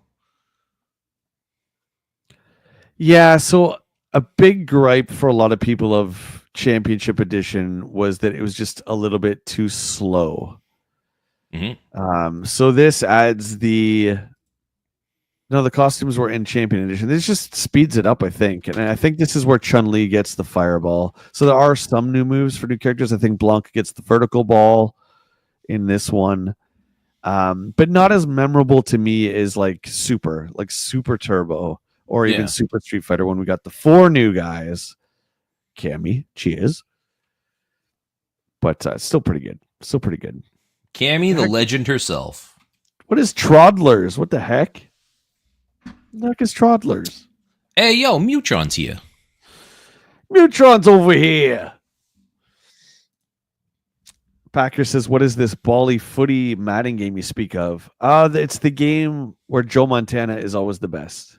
Montana. Sorry, you got to say it right. Montana for the win. And Troddlers. It's a puzzle game. Jay doesn't like puzzle games. 7 from Steve. Like Lemmings. Oh, this is from Sika. My apologies. Like Lemmings, you'll probably like Troddlers. Sorry, Troddlers. The objective is the same. You must help cute little critters, Troddlers, get to the door and exit several levels. The control is a little rusty and therefore hampers the game somewhat since it relies on precision. But using a mouse, what's that? Eradicates the problem. Oh, I guess you got the mouse with what? Mario Paint, right? Gee, that's a big ask. That's a big ask to have that. Come on. Do you have Mario Paint? Is that something like something you ever wanted to get? I feel like that's just like a piece of history that like is kind of cool still. I did have it. You know what's funny? You got a mouse pad for that, and it was plastic. Yeah, it's just a piece of plastic that had like those little like section squares in it. Yeah, but I think like finding that together would be pretty cool. That's the only part I have left. So I don't remember ever buying it because I remember the box was bigger too. But I must have because I still have the mouse pad for it. Yeah. Yeah. So there you go. The only good thing about that whole thing was like the music maker, and there was that fly swatting game. I love that fly swatting game. Yeah, but you could only save, if memory serves me correctly, you could only save one project. I think. So it was like you could like spend all this time composing a song, and then if you wanted to make a drawing, it was like, well, now you have to sacrifice the song. So yeah. Gamer liked the fly swatting game. I don't remember the fly swatting game. Yeah, the fly swatting game is great. Because you literally just like move the mouse around and like just swatting flies on the screen as they come up. Bob by Electronic Arts. Oh wait, you didn't read this yet. Sorry, my bad. That's okay. Just skip me over. It's fine. Skip you over like usual. Over here. The concept behind Troddlers isn't exactly new, but the game is great. The control with the pad is a tad confusing, but hook up the Super NES mouse and it becomes a breeze. The various game modes are great, and the music is beautifully composed. The huge amount of levels will keep you busy as well. Yeah, I've never heard of this. The idea of just using the mouse, though, seems kind of cool, because really, I've never really thought of any other game on the Super Nintendo using anything but, just the controller. Besides. Yeah. I mean, this is before any of the RTS stuff came out, so it's not like you were going to get StarCraft on this or anything like that. They should have had a StarCraft mouse for the N64 version. Maybe it made it good. StarCraft 2-player split screen. The game where you're supposed to surprise your enemies with attacks, but they can see like everything you're doing. You're like, oh, you're coming over here, Jay? Okay, we're getting ready. I see you. Listen, still very grateful that they brought out StarCraft on 64. I'm just saying. Yeah. All right, Bob by Electronic Arts 6. Bob is a cute character and has many antics, and death scenes are amusing, but he suffers from Bubsy's disease. Yeah, the Bubsy disease is spreading. I'm gonna use that from now on. The Bubsy disease. I'm in. Yes. Vindication. But he suffers from Bubsy's disease. Too much cutscenes and not enough gameplay. Bob has quite a few levels in it, but after the first 2 or 3, it becomes repetitive and boring. There are plenty of weapons and gadgets, but it's not enough. 6. Jay suffers from the Bubsy disease. Shush. I'm proud of my Bubsies. Yeah, whenever you pick up a copy of Bubsy, that's what I call it. Hey, you want that Bubsy disease again? You remember how much it took you to clear it up last time? Don't touch me with that. It's contagious. I don't want anything to do with that. Bob is a good side-scrolling action game. For those who don't want too much action, it's a good side-scrolling action game for those who don't want too much action. Huh. Okay. It's a relatively fun game, but the lack of many enemies makes the game seem slow and tedious. Also, the music does leave something to be desired. The good points are the smooth play control and the number of items to use. The end. That's it. I don't know. What, is it a story? The end. Bubsy disease. That's Make good. sure to get your shots. The new joke of the week for sure. So that's going to be great. PTO. So World War II. I mean, this has got to be one of the most boring screenshots I've ever seen in my life. Yes, it's the world. Haha. I'm just looking at a map screen. Some kind of weird map screen. Jay's proud of his Bubsies. The STDs were mentioned earlier. Time to take that medication. Yeah. Or you just kind of power through it, right? Just clear it up,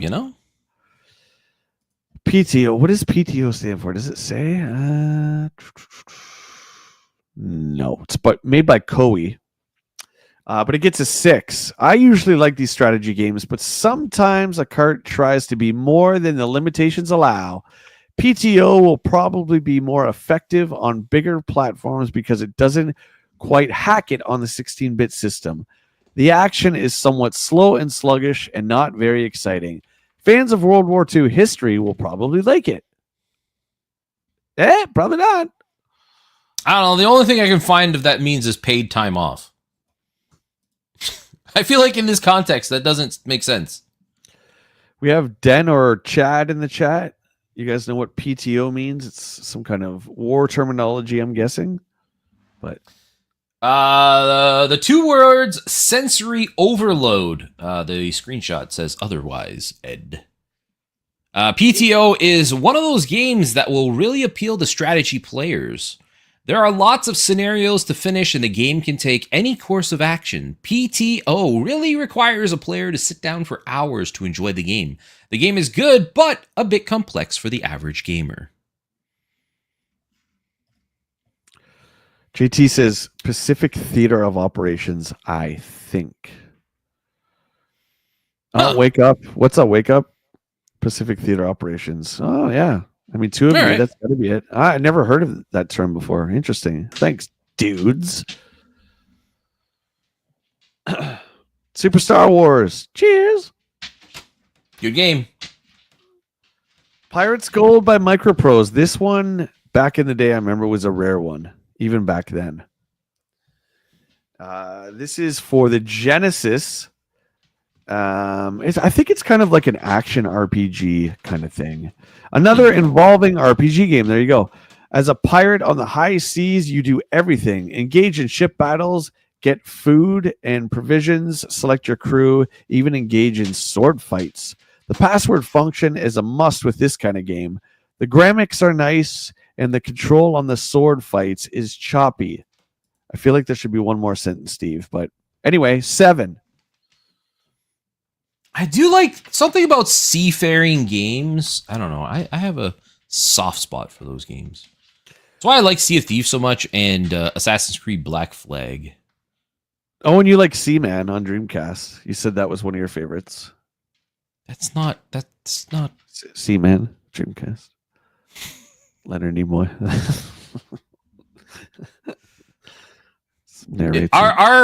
It's the Federation just space pirates? Seaman, this is microphone. Stop it. What are you talking about? I don't know. What are you talking about? I'm talking about Seaman on Dreamcast. You're talking about pirate games. I'm talking about Seaman games. Because we're talking about Pirates Gold. You said you like Seamen. You said there's something about being on the seas that I like, is what you said. Okay. Anyway, go ahead. Go ahead. Christoph, what's going on? It's almost time for coffee chat. Can you tell? The game gets points for the original theme, but falls short on overall play. The action can be fun when sword fighting with other ship captains and even exploring the high seas. Pirates can be a bit complicated for the younger crowd, but for those who like to sit and think when playing video games, this could be a good one. Toys, based off the movie? Robin Williams movie? I remember a little bit of that movie, but I don't remember a whole lot. This is by Absolute for the Sega Genesis, and it gets a big 5. Ooh, this one got destroyed. Good old Steve movie says, games. I absolutely hated the movie, so I was hoping this would be pretty good to make up for it. I was wrong. The graphics are adequate, but the goofy perspective, it's almost impossible to hit anything. And hokey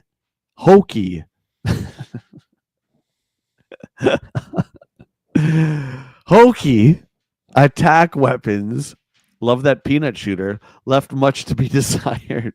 The sound needs work, but the controls, meh, it's okay. Toys, Robin Williams in a theater near you. Ugh. I'm good. I remember seeing that movie as a kid, and I don't remember even liking it as a kid. I don't know. Not to be confused with The Toy that had Richard Pryor in it, which is actually good. Toys was, I'm pretty sure, it was Robin Williams, and yeah. Nah. There's Toy Soldiers. Toy Soldiers is great. Yeah, no, it's no. No? Okay. Well, the movie was a snore, and the game isn't the greatest either. It's a very repetitive.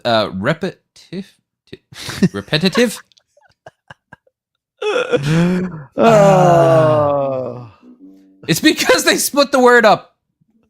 Enough. Sorry. Repetitive game with no real fun and an unoriginal theme. The saving grace is the number of items to use in the very colorful graphics. The perspective is an eyesore and can be tough to hit enemies. With a bit more variety, it might have fared well. Oh, goodness gracious. JT jumping in the lead with the $5 super chat. Let's go, buddy. Thank you very much. Let's go, JT. May the game controller gods bless you with a Bishu ad. Let's hope, dude. And One day we'll find a Bishu controller. In the number one spot today, dude. 475 EXP. Matt, second at 225. And Gamer, third with 150. Yeah, Cutthroat's gone. His train rode out. Yeah, he's out. He must have lost service somewhere. That's okay. That train life. Full on gonna admit, I don't even know how to say this. How do you say this next one? I don't know. Robo Alest? Is that how it is? Ooh. We need Matt to type it out. Break it down first, Matt. By Tenjin. I know some people call them Tengen. I call them Tenjin. Robo Alest by Tenjin for the Sega CD. I can't even recall the cover for this. I don't even know what the heck this is, but hey, we're gonna find out. Robo Alest has the requirements for shooters. Oh, another shooter. Great sound effects and plenty of power-ups. However, the one-hit wonder aspect and the extraordinary difficulty hamper the overall effect. There is a little, if no slowdown. The explosions are dynamite. The graphics are also very well done with plenty to look at. And isn't it funny, chat, that games like this were called shooters? Now we know shooters, of course, as first or third. But this was what shooters were back then. And we had way too many of them. Oh, now looking at it, it makes a little bit more sense. I thought you were like that samurai dude in the middle. But you're like the little gunny thing at the bottom. Yeah, you're another boring ship. Ugh. It sounds like Robo Molest. Oh my god. Yeah, that's not great. Matt. A Sega CD game that uses some of the special features. It's here. Robo Alest. Oh, I can't say it without thinking of it. Thanks, Matt. Is a great game for those who really enjoy the old game Musha on the Genesis, which that's the rare one, right? Musha is the number one on Genesis. Yep. Yeah. The music is good and the levels are extremely long. You may even spot some scaling techniques if you don't blink. That's a why. A great shooter to add to the collection. That's a why. That's a why. I know, you're right. It says, I'm saying, they couldn't squeeze in that other letter. They couldn't. Wake Up says, let me get this on the screen. Average Gamer, I recommend the Ninja Gaiden or Glitch Gremlin episodes. Oh, yeah. You know what my favorite one is? The one that has Pat the NES Punk, where they... That's the Nintendo World Championship one? Gold Nintendo World Championships cart one. And Pat actually really has like the actual real cart. Does Pat still do stuff? Awesome. Oh, yeah. Yep. He's been podcasting forever. Yep, they're both active. Where are we? Okay, Robo Alest, get out of my friggin' way. Nigel beats Mario. That's my joke. But I did Al Unser Jr. Racing. Copied me. Ooh, here's a rare one. Bubble Bobble 2 for the NES. Oh, here's two rare ones, Will. Final Fight. Oh, Final Fight, yeah. Sick. Not great games. According to them. Oh, no. Incorrect, sir. Incorrect. I'm just saying, I'm not doing the reviews. I'm just reading it. Bubble Bobble 2 by Taito gets a 7. Jay made fun of me when I said I wanted to get Bubble Bobble. I'm just saying this. The little green critter you control is cute, and the game is very playable. It takes some technique to figure out how to use your weapons, but is easily mastered with a few playings. Oh, God, guys. Come on. We need to go Back from the future to the past and give them like the current terminologies. It's playthrough, Steve. The graphics are very good, especially the way your character moves, and there is hardly any breakup or slowdown.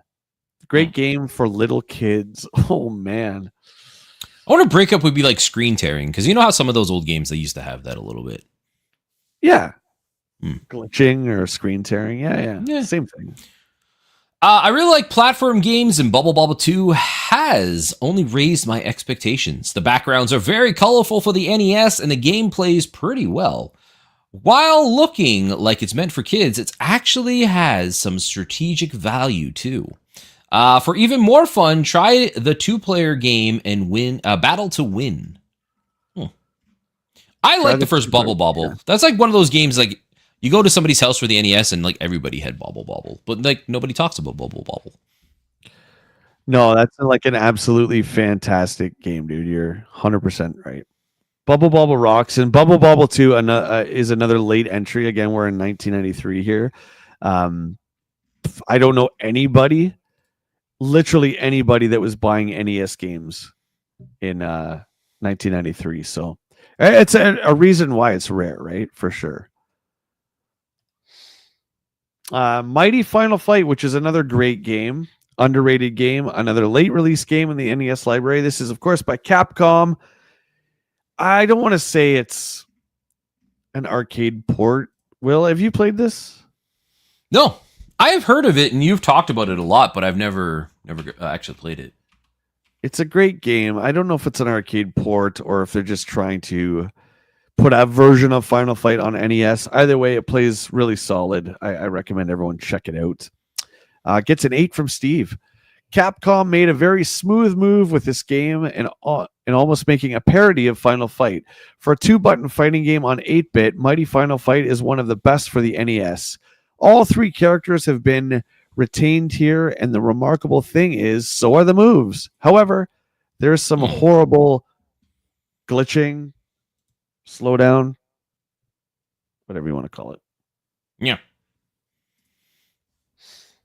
Why did I close my thingy? There we go. Cute. Mighty Final Fight is a great parody of their terrific Final Fight. The characters can do their powerful attacks just like before. While it is only a 1-player game, the pure fun and originality make up for this loss. Overall, it's a great game that every age group can enjoy. Some terrible breakup, though. Jeez, that's like the new terminology for 93 is breakup. Yeah, I was going to say, I feel like I haven't heard that term the entire time we've been reading so far. Yeah, they might have. I guess they're pioneers, right? They're just coming up with this stuff on the fly. Dig Dug was great, too. I feel like nobody talks about Dig Dug, but I love Dig Dug. It's true. Neil says Battletoads was awesome, but too hard. I agree. Raj, did you get Game Pro in Canada as well as EGM? I sure did. Yep. I did want to say Mighty Mutron. You caught me, Mutron. I'm sorry. You're always in my head. Game Tech brings us Nigel Mansell WC Racing. Oh boy, for the Game Boy. I forgot there was one more game to review. I already moved forward. We got one more chat, and then we're going to take 5 for a coffee break, but we will be back. Let's review Nigel Mansell WC Racing. 5. Yeah, look at everything on that screen. Do you know how much that would hurt your eyes trying to play that on the Game Boy? And it's also, green too, remember, right? Like, it doesn't actually look like that on the Game Boy. It's like green and black. Brutal. Some themes were never really intended for the Game Boy, and racing is definitely one of them. Trying to get the road to scroll fluidly can't really be done on the portable system. However, there are several tracks to try, and the detailed options are also helpful. But when it comes down to the actual racing, the game falls behind. Boring!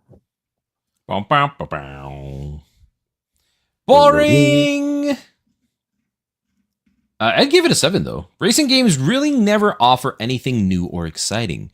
But this is one of the better portable racing games on the market.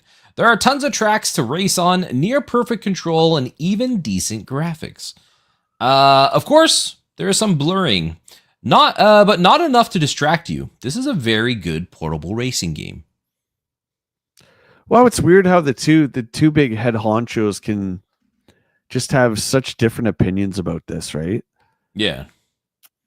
I don't know. Ed for me seems like he would have zero tolerance for anything that wasn't appropriate for the console he was playing. But there you go. There you go. It is time, ladies and gentlemen, for us to grab coffee. So please do so yourself. And we're going to watch our latest video on the break. We'll be back in, I'd say, in between 5 to 8 minutes. I do have to let the dogs out as well. Who let the dogs out? Jay did it. Okay, we'll be back, Willie. Sound good? All right. See you guys in a minute. Everybody out there in YouTube land, anything you're looking for, big time gamers.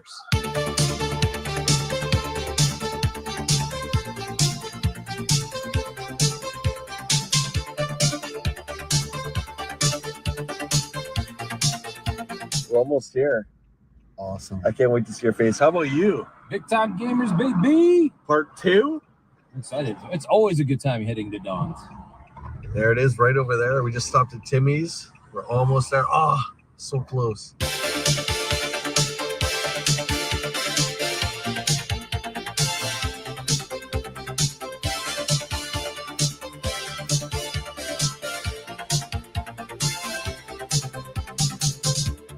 Flashing screens light up my... Here, we did it. I'm expecting a lot of big ticket items, big time games. Definitely gonna find that here. This place, I can't wait for. I'm excited not just to be here, but for JP to experience it for the first time. I got a few things I'm looking for. After talking about Doom, I want to get Doom 64. Nice. That's on the list. Chrono Trigger is up there, and I know Don has a copy at least. Last time we were here, that's always on there. Legend of the Mystical Ninja would be another one. You know what? I'm gonna put out the heavy hitters. I believe Don's gonna have it. I think I have more than 3.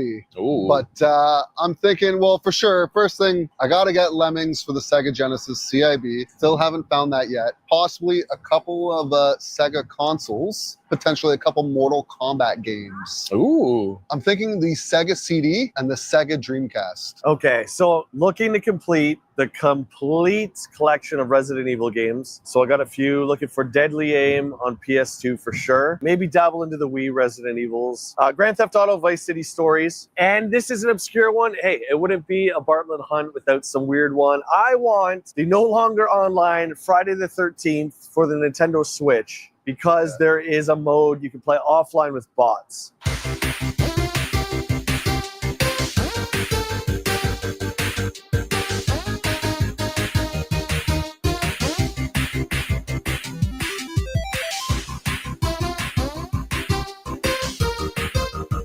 It's Overload. It's a lot, right? Hey, Don. How's it going, Don? My dream was always to open up a store, and I figured, hey, I could do 2 things at once: collect for myself and have a community store that people can come to. We cater to the retro video game community.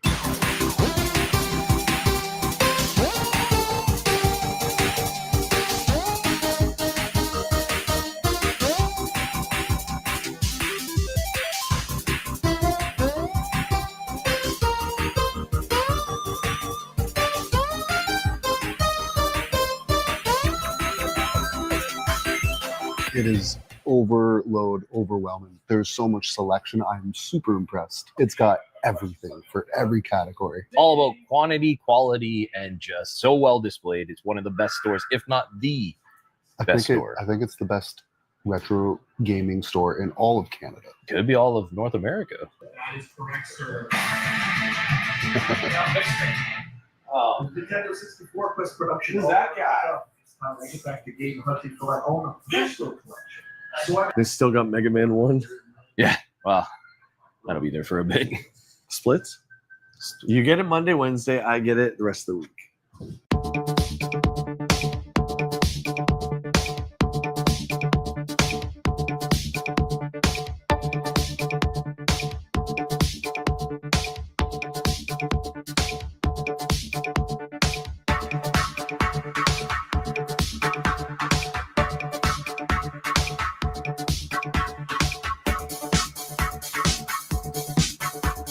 Let's see if we can find Deadly Aim. Deadly Aim. Right Yeah. there. It was like it was meant to $79. be.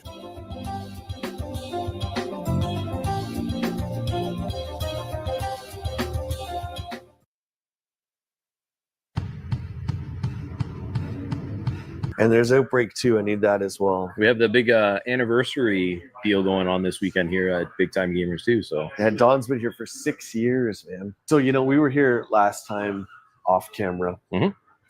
We saw that Doom for PS1, the long box. Yep. It's just been really like calling to me. So there's 0 and 1. Oh, no, sorry, that's just 0 and just 1. They split them. 4 Umbrella Chronicles. that's the light rail one, isn't it? This is, yeah. Yeah. Every time we go to one of these stores, dude, I gotta point out the Jag. I just love seeing a Jaguar. In a neon world where pixels go bright. I was looking over here with What'd the you find? PS1 stuff. Look at all these. Joystick in hand. I don't think we noticed these last time. All these big Oh, boxes. man. Dude, Warhawk.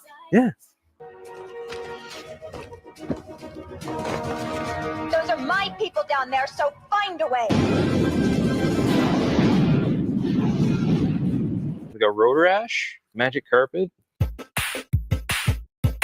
Your mission? Protect those girls from whatever happened to the last ones.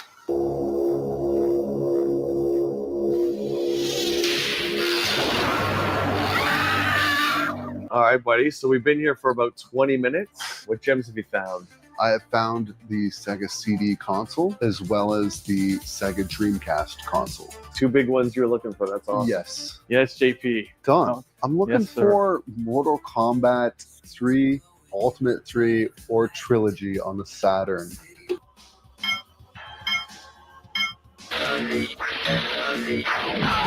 Saturn, we're blessed to have a bunch of Saturn, but we do not have that specific title. Far and few between getting any Saturn or Sega CD. I have Mortal Kombat 2 on the Saturn. But I do have Street Fighter the movie, if you like. That's an incredible game. I got it Oh, too. I want it.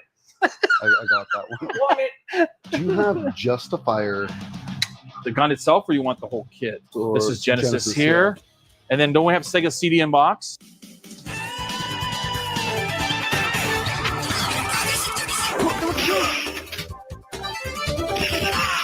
Yeah, this is how they often come. I've had a couple here and that, but you don't see them very often again. And if you do, the trays are missing. Right.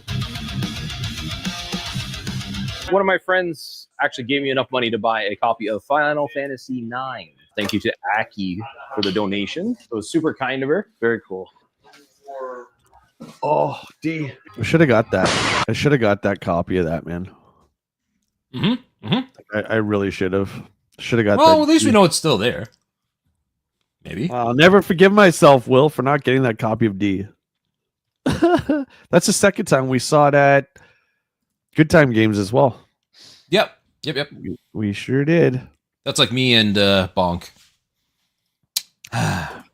Still regret that. Think fondly of that game. Oh, this is the subscribers only queue letter. I think we can. Oh, wait, there's a Jaguar thing. Let's read the Jag part. Yeah, you're done with the Street Fighter. There's You've too had much it. Street Fighter. Like every magazine for the last 5 months? All Street Fighter. Well, buddy, it's a pretty big deal. Pretty I big know. deal. You know what I'm saying? Okay. We're back, chat. We're back. What did I miss here? Jay, could you please play San Andreas tomorrow or the day after? Unfortunately, I won't be able to make it till Monday again. Or won't be able to make it Monday again. Sorry, Christoph. I cannot, my friend. The schedule is planned out.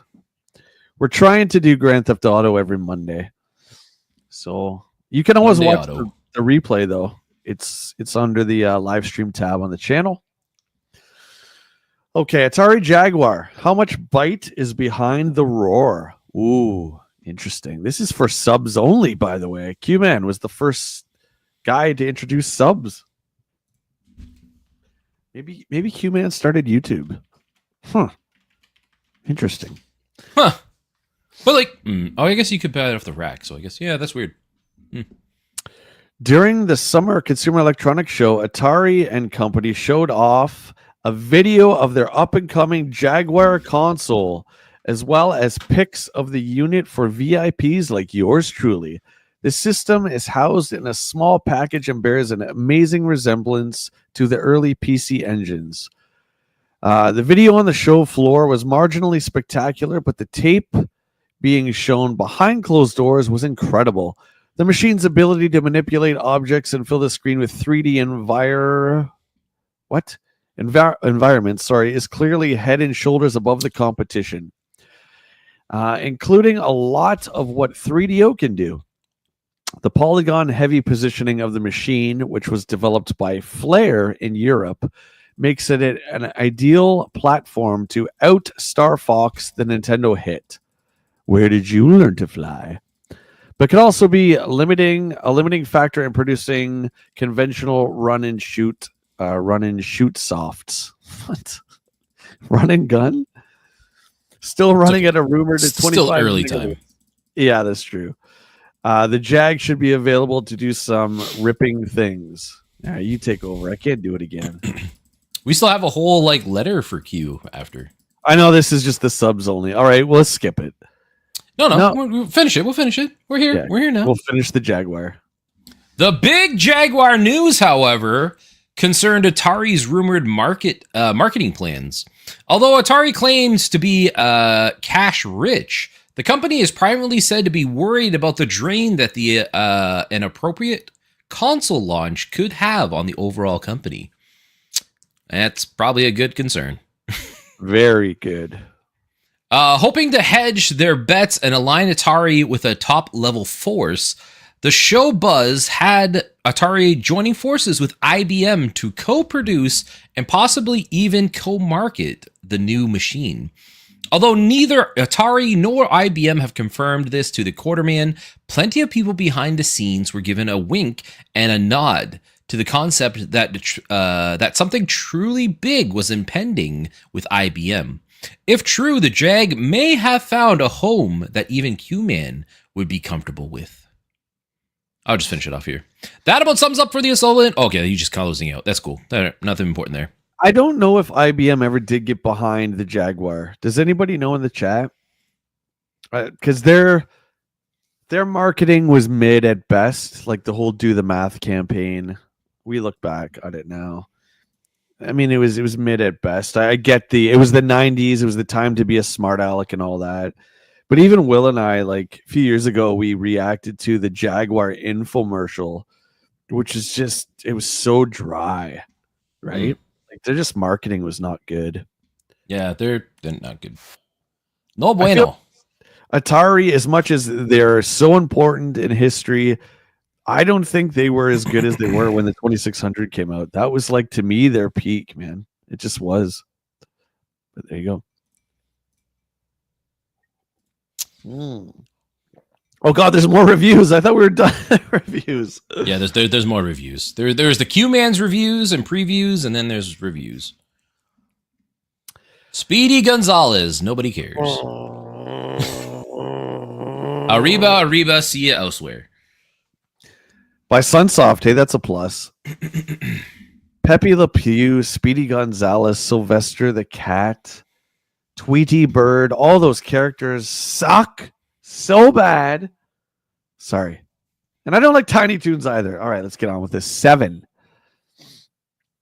Title aside, what we have here is basically a Sonic-type running game for the Game Boy. However, Speedy is a pleasant time passer with enough technique involved to keep one satisfied. The levels get bigger and... Are you okay? The levels get bigger and harder, but the bosses are very weak. Probably the best feature is the password option.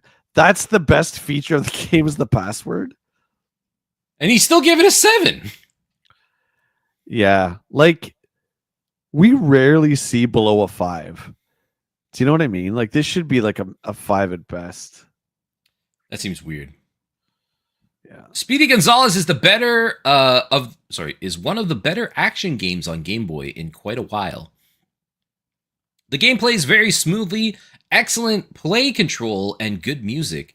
The idea of mindlessly running and collecting things is nothing new, but it's presented very well.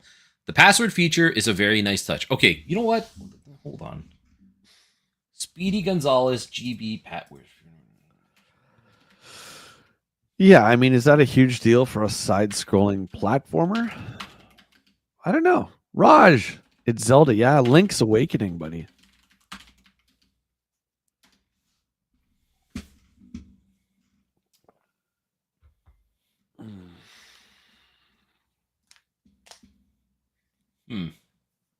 What is it? A complex one? Like the NES Metal Gear password system was crazy. No, it's literally just numbers. Huh. Like to go to the desert level, it's 830637. Huh? I mean, realistically, every game should have passwords. That would have made our childhoods a lot easier. Do you know what I mean? Instead of having to like shut the console off and start from the beginning every time, or running out of lives and starting from the beginning every time. But hey, that's what made us the gamers we are today. I couldn't find anything as why, like, what makes it so special, because both of them mentioned that the best feature is the password option. Well, again, probably because you don't have to start from the beginning again, right? I guess. Like imagine. Well, I guess but to me, Mega that makes Man it had seem like there was something like prolific about it, like it did something special, or there was a fun way to do it. I don't know. Right. Mutron, the live action Zelda is real.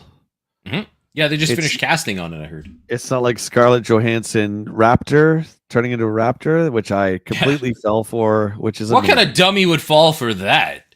Right here. Link's Awakening. Did you ever play this one? I have, yep. This game is great. This is the one they remade on the Switch, right? Yeah. Link's Awakening by Nintendo.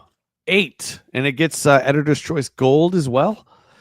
Amazing. This Game Boy version of Zelda is almost as good as the Super Nintendo version. What Nintendo didn't do was simply make the exact same game for the portable system. Instead, they made a completely different game altogether. Some of the new options, like your ball and chain, buddy, are great. We need a little bit more of a review on Zelda. I'm just saying. Yeah. I'm just saying. Like that's just the it's the Bow Wow, right? Like from Mario? The ball and chain. Gotta be transparent with everybody. I've never played Link's Awakening on Game Boy, and I've never played the Switch one. I tried the other one, Echoes of Wisdom, and I did not like it. That's the new one. That's when you play as Zelda, right? Which I was stoked for. Because we all no, know. no. I'm not saying that's a bad thing. I'm just saying that's the one you play as Zelda. Right? Yeah. It's where you clone items. Like you can clone any inanimate object. But I like the 3/4 top-down view better in the old style. There's something about the graphics that I really didn't like in Link's Awakening Switch, and that I don't know what it is because they look like little toys, which is cool. I didn't like it. Yeah, like I would love if they made a Link to the Past in that engine. I think that would be cool. Like remake it and just have it in that engine. I think that would be wicked. Or a Link to the Past, but like in like the Ocarina of Time engine. Whoa. I don't know if I'd like that as much. Wait, we've talked about this. You like this perspective better than the 3D Zeldas, right? Yes. Okay. Personally, I do. Yes. There you go. So that explains it. All right, you're up. Can Nintendo do no wrong? The game is thankfully not a complete translation of the Super NES version. What? It's not the same game. A totally different story with incredible graphics and beautiful sound are the real high points. The only drawback is that this game could have been perfect as a sequel to the NES version. A great job. No, it's a totally different game. It doesn't have any relation to A Link to the Past, Ed! That's why it's so good. Because Nintendo was showing that they were going to put all development dollars into all of their systems, not just lazily poured over. They made a completely new game, and if you wanted to play the new Zelda, you had to get it on Game Boy. I think it's awesome. I think that's awesome. Mutron with the $1.99 super chat. And he says, shh, mini bomb. Thank you, my friend, very much. Mini bomb. Pumps you to number 2 in the leaderboard. JT still hanging on at number 1 with Matt Tracker in the 3rd position. Yeah, now I feel like I should try this on Switch, but it's kind of like Breath of the Wild, where Breath of the Wild, I just can't. I don't know why, man. I don't know why. What do you mean? Like, you just don't want to play it? Breath of the Wild to me is just so boring. It's. But have you tried the Switch 2 version? No, that would be the 3rd version. Then I bought it originally on Wii U, which could be the best version. Maybe this is the time. But there's still okay. You know how Tears, there's like stuff everywhere to do. Yeah. Breath, there's nothing to do. But what if they add that in with the Switch 2 version with the super enhanced powers and graphics? They didn't add anything to it. They just made it 60 frames. Or did they? I can't try it a 3rd time. My point is, it's one of those ones that I know I should like, but I don't. I feel like Link's Awakening is kind of like that too. But then again, I haven't tried the Switch version, so who knows? Yeah. But you know what we all have played? WWF Steel Cage challenged by Flying Edge for the Game Gear. Look at that Hulk Hogan completely redded out. And Tatanka redded out. They both look the same character. This bad boy gets a 5 from Steve-O. More wrestling. Not my favorite game theme in the world, and WWF Steel Cage Challenge really didn't move me. The graphics is choppy, and the character movements are slow and sluggish with very limited moves. Not anything like the Monster 16-bit version. WWF fans may disagree, but this just didn't do it for me. Womp womp. 5. Ed gave it a 7, though, so he at least liked it. Wrestling games are a blast, and this one isn't too shabby. All the big-name wrestlers are here, and the matches are great. Now, the drawbacks are the choppy animation of the wrestlers, the slow movement, which are agonizingly slow. Otherwise, it's a good game to play on those long car trips. Yeah, I'm good. I'd like to point out 17 votes. 76% of the people said Battletoads is awesome. Wrong.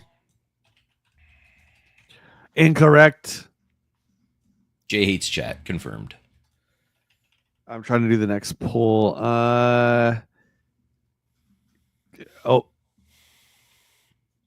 No, give me a big wrestler. Hulk Hogan, Macho Man, Ultimate Warrior, and Andre, right? I'm trying to think of like big wrestlers. Just came to the top of my head. There you go. Okay. Roddy Piper? Damn it. No. Would Roddy be bigger than Macho Man or Ultimate Warrior or Andre? No. No, Piper was always a heel, and heels back then were never, ever to get to the heights. I don't think heels started to get to those heights until the WCW era when Hogan and those guys were there. But I still love Piper, though. I don't know. He just had such charisma. Piper's awesome, dude. He's so good. Okay, so we got, what is this stuff coming out? I'm of the group of wrestling people that Hogan was overrated. Oof. That hurts. What's up, JP? See, I would vote. So I put choose Hulk Hogan, Macho Man, Ultimate Warrior, Andre the Giant. No, Hulk Hogan votes. Everybody's with me. I like Macho Man as a persona way better than Hogan, personally. What are you mad? Are you okay? Do you want me to call someone? That's crazy, dude. Hulk Hogan in the 80s made wrestling. Yes, no, I'm not disagreeing with that, and I understand the influence of it. I just never really cared for Hulk Hogan. That Rick Derringer song when Hogan would come out, when it comes crashing down. Oh my god. All right. Yes, I can understand and appreciate the significance of Hulk Hogan for wrestling, but as like for wrestling, like just all in general, I didn't really care. For like if you were to pick your guy, it wouldn't be Hogan. I got you. No. Yeah. Well, that's just dumb. I'm just kidding. Wow. Well, no one's voted for Hogan still, so I'm just saying. It's still 0% Hulk Hogan. I'm voting. I can't even vote. Yeah, Gamer's with me. Gamer, will you vote for Hogan for me? Just get one. No, and like I said, I really I agree. Hogan helped like really elevate and launch the WWE. I get it. Right? I don't think any of his matches were overly exciting. Like his persona was exciting for a lot of stuff, like offstage presence, but I didn't really care for like his actual wrestling. He wasn't the greatest. Yeah, you're right. Technical wrestler at all. He had like his finishing move is the leg drop. Big whoop. Raj, thank you. I got you, buddy. I got you. Yeah, interesting though. Interesting. Vickman says, I agree with Willie. Never got why Hogan was so popular. I'm used to wrestlers using masks. That's fair, Vickman. That's fair. The only one I know offhand was Rey Mysterio, and there was a guy in WCW who wore the skeleton outfit. He was in LWO. I can't remember. Vickman, you probably know who I'm talking about. Have you watched Glow, Jay? No. It's Time to Wake Up brought it, mentioned it there in chat. That show is great. I think it's still on Netflix. If you looking for like a good wrestling show, it's fantastic. What is Glow? It's like it's talking about like the women's wrestling league in the 80s, like startup and stuff. It's like it's not an actually like, you know, a wrestling show. It's more of like a drama. Like it's a TV series. It's really good. Yeah, Glow was the women's wrestling league. Yeah, that's where Jeannie Besson from Plumbers Don't Wear Ties. She was from that.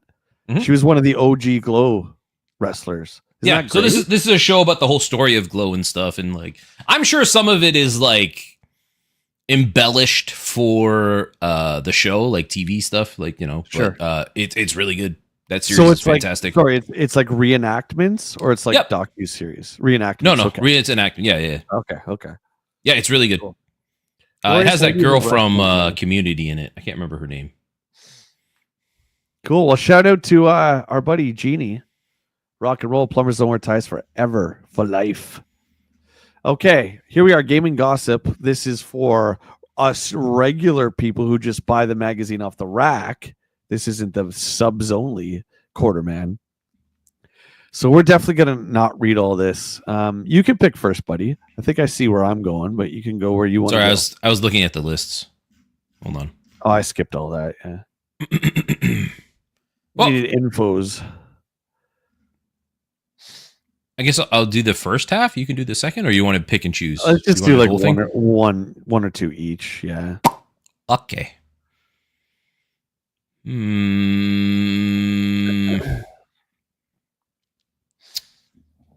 There's a Konami 1 second from the bottom. That's what I was looking at. I think that seems interesting to me. There's some 3DO stuff in Sonic CD that he mentions about. I'm just like skimming it to see what's interesting to me. Yeah. Konami, long known for their introduction of new peripherals packaged with software, which the world never sees again, has announced to yours truly that they're gotta have shootout lethal enforcers, which was shown in that last hunt video, will be bundled with the 6 shooter of its own. Konami claims that the Super Scope can't handle the heat of lethal enforcers, but personally, I think they're looking for something to do with all the plastic left over from melting down unsold copies of the old voice-activated thing. Oh, crap. Why did I pick this one? The Bubsy 2 design team, the Bubsy disease, is already rumored to be hard at work on a sequel, with a TV show and other licensing doodads in the way. It's Bubsy. Why? There's so many other characters. Maybe Aero the Acrobat is better than Bubsy. Probably not. Accolade's got to deliver the cool cat in some more goods. The Quarter Fiend has discovered that THQ, long known for their Jolly Good licenses, has pulled down the rights for the upcoming Fox animated series Operation Aliens. What? Operation Aliens? Wuzzle? I don't know. Rumor has it. Why does he say rum or? You see that? There's no dash there. It says rum or has it. That's supposed to be rumor, isn't it? I don't know. He's rumor. He's trying to be funny. I don't know. My brain hurts. As the big boys from the toy headquarters are also looking to rights for The Shadow, based on the movie now in production. That game came out to Super Nintendo, I remember. Yeah, JT says, WillyLo, let Bubsy into your heart. Not doing it. I'm not doing it. Let it into your heart. Let it into your heart. Let it in there. 1 in 10 people die from Bubsy disease a year. Okay, so like, I'm not letting that thing in my heart. You trying to kill me, JT? Looking forward to the 3DO or maybe the Jag. Dig on this piece. Okay. Bandai has created a portable Super Famicom console. There's no price or release date on this hunk of hardware, but the Q-Man did give it a spin recently, and the color LCD screen is truly awesome.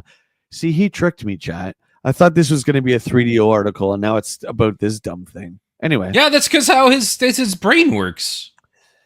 And in hand-wired controllers, you've got a fantastic machine that Nintendo will probably never approve, and consequently never see the light of day. Rumor of the month. Capcom has buried a secret code in the PC Engine version of Street Fighter II Champion Edition. It beefs it up to turbo mode. Who's going to be the first to find this 5-star gem? Not me. Okay, moving on. Thanks, Q, man. We're out of here. Oh. Do you want to read that last part? I'll read the last one. Did you read the bottom one? No. Super Mario? Go ahead. Yeah. Even though Super Mario Brothers arrived in theaters dead on arrival. That's right. That hasn't stopped producers from starting Double Dragon the movie with Robert Patrick of Terminator 2. He's arguably the best part of that movie. Was he? I don't even remember him being in it. He was the boss. He was the shadow dude. I only remember Sweet Alyssa. That's all I remember. Yeah, that was a good part too. The Street Fighter 2, the movie, a $20 million projected. He says projected. Okay. Headed up by Hollywood honcho Ed Pressman. Alyssa Milano. What? Alyssa Milano. They don't mention Alyssa Milano here. I'm mentioning Alyssa Milano. Sorry. Alyssa Milano. Are you okay? I don't know, man. Go ahead. Martin tells me that Mortal Kombat 2 is at an arcade somewhere around the EGM offices in Lombard. I'm catching a plane to test this out. Look for the full report next issue. Until then, try not to play with your Twinkies. I'll do whatever I want with my Twinkie, damn you, Quarterman. I feel like that last part was worth it. Quarterman started Reddit. All right. Warner Brothers characters. More 3DO support. No one cares. 56. Hey, shush. You're a proud owner of a 3DO FZ10. It doesn't even work. I'm pretty sure this is the one you bashed against the wall. This is how I remember it. You pushed me into the door. You're like, hurry up. Get going. I got stuff to do. And he pushed me. And no one even knows what we're talking about. Then I get your broken hand-me-downs. Okay. You could just give it back then. Dude, that's the legendary console that we tried to remember that show that we did with that other dude? Yeah, like 20 years ago. That went nowhere. If we could have stuck with it, we could have been internet sensations. Well, we weren't in control of it. We just were there to be recording people. Yeah, that's true. Joe Pal, thank you for the sub. Appreciate it. Okay, the 3DO interactive multiplayer will be showing up as soon as September 1993, and it represents the latest in the state-of-the-art cutting-edge technology that will stand apart from other high-resolution audio-video products in today's market and will retail for about $700 US. That's a lot. And people are complaining about current pricing. I'm just saying, back then, that's a lot of money. Yeah, Video gaming has been a lot of money for a long time. And this is for a brand new company, even though it's headed up by Trip Hawkins from Electronic Arts. It's still not Nintendo, not Sega, not Atari. It's a brand new thing. So yeah, to ask someone for $699 US, which isn't that the price of the PS5? PS5 is like the same price. So there you go. Everyone complaining about prices. This is 93, man, and that thing was astronomical. I have to base it off of Canadian prices, but that's American too, though. So what is the PS5 priced at right now? I don't know. The disc list was $499, I think, and the disc one was $699 Canadian. But I think they've gone up in price. They have? Yes, both the Xbox and PlayStation have gone up in price. I know Oh that for my! sure. Hey, Hulk Hogan tied with Macho Man at 36%. Let's go from zero to hero. See, he's still not even powerful enough to take over this poll. Come on, Macho Man. I mean, he's all right, but would he be as great without Elizabeth? I don't know. I Would don't anybody know. be as great without Elizabeth? Very true. Very true. Oh yeah, there's the PS5 Pro. I forgot about the Pro. Yeah. They got a lot of Best Buy. All I want is a freaking price on like a not on. All they're showing me is refurbished and open box crap. Screw off, Best Buy. Where's the Ebb games? Does anybody, any American chatters, give me a PS5 price? What do you think about EB Games making a return? No more GameStops, just EB Games.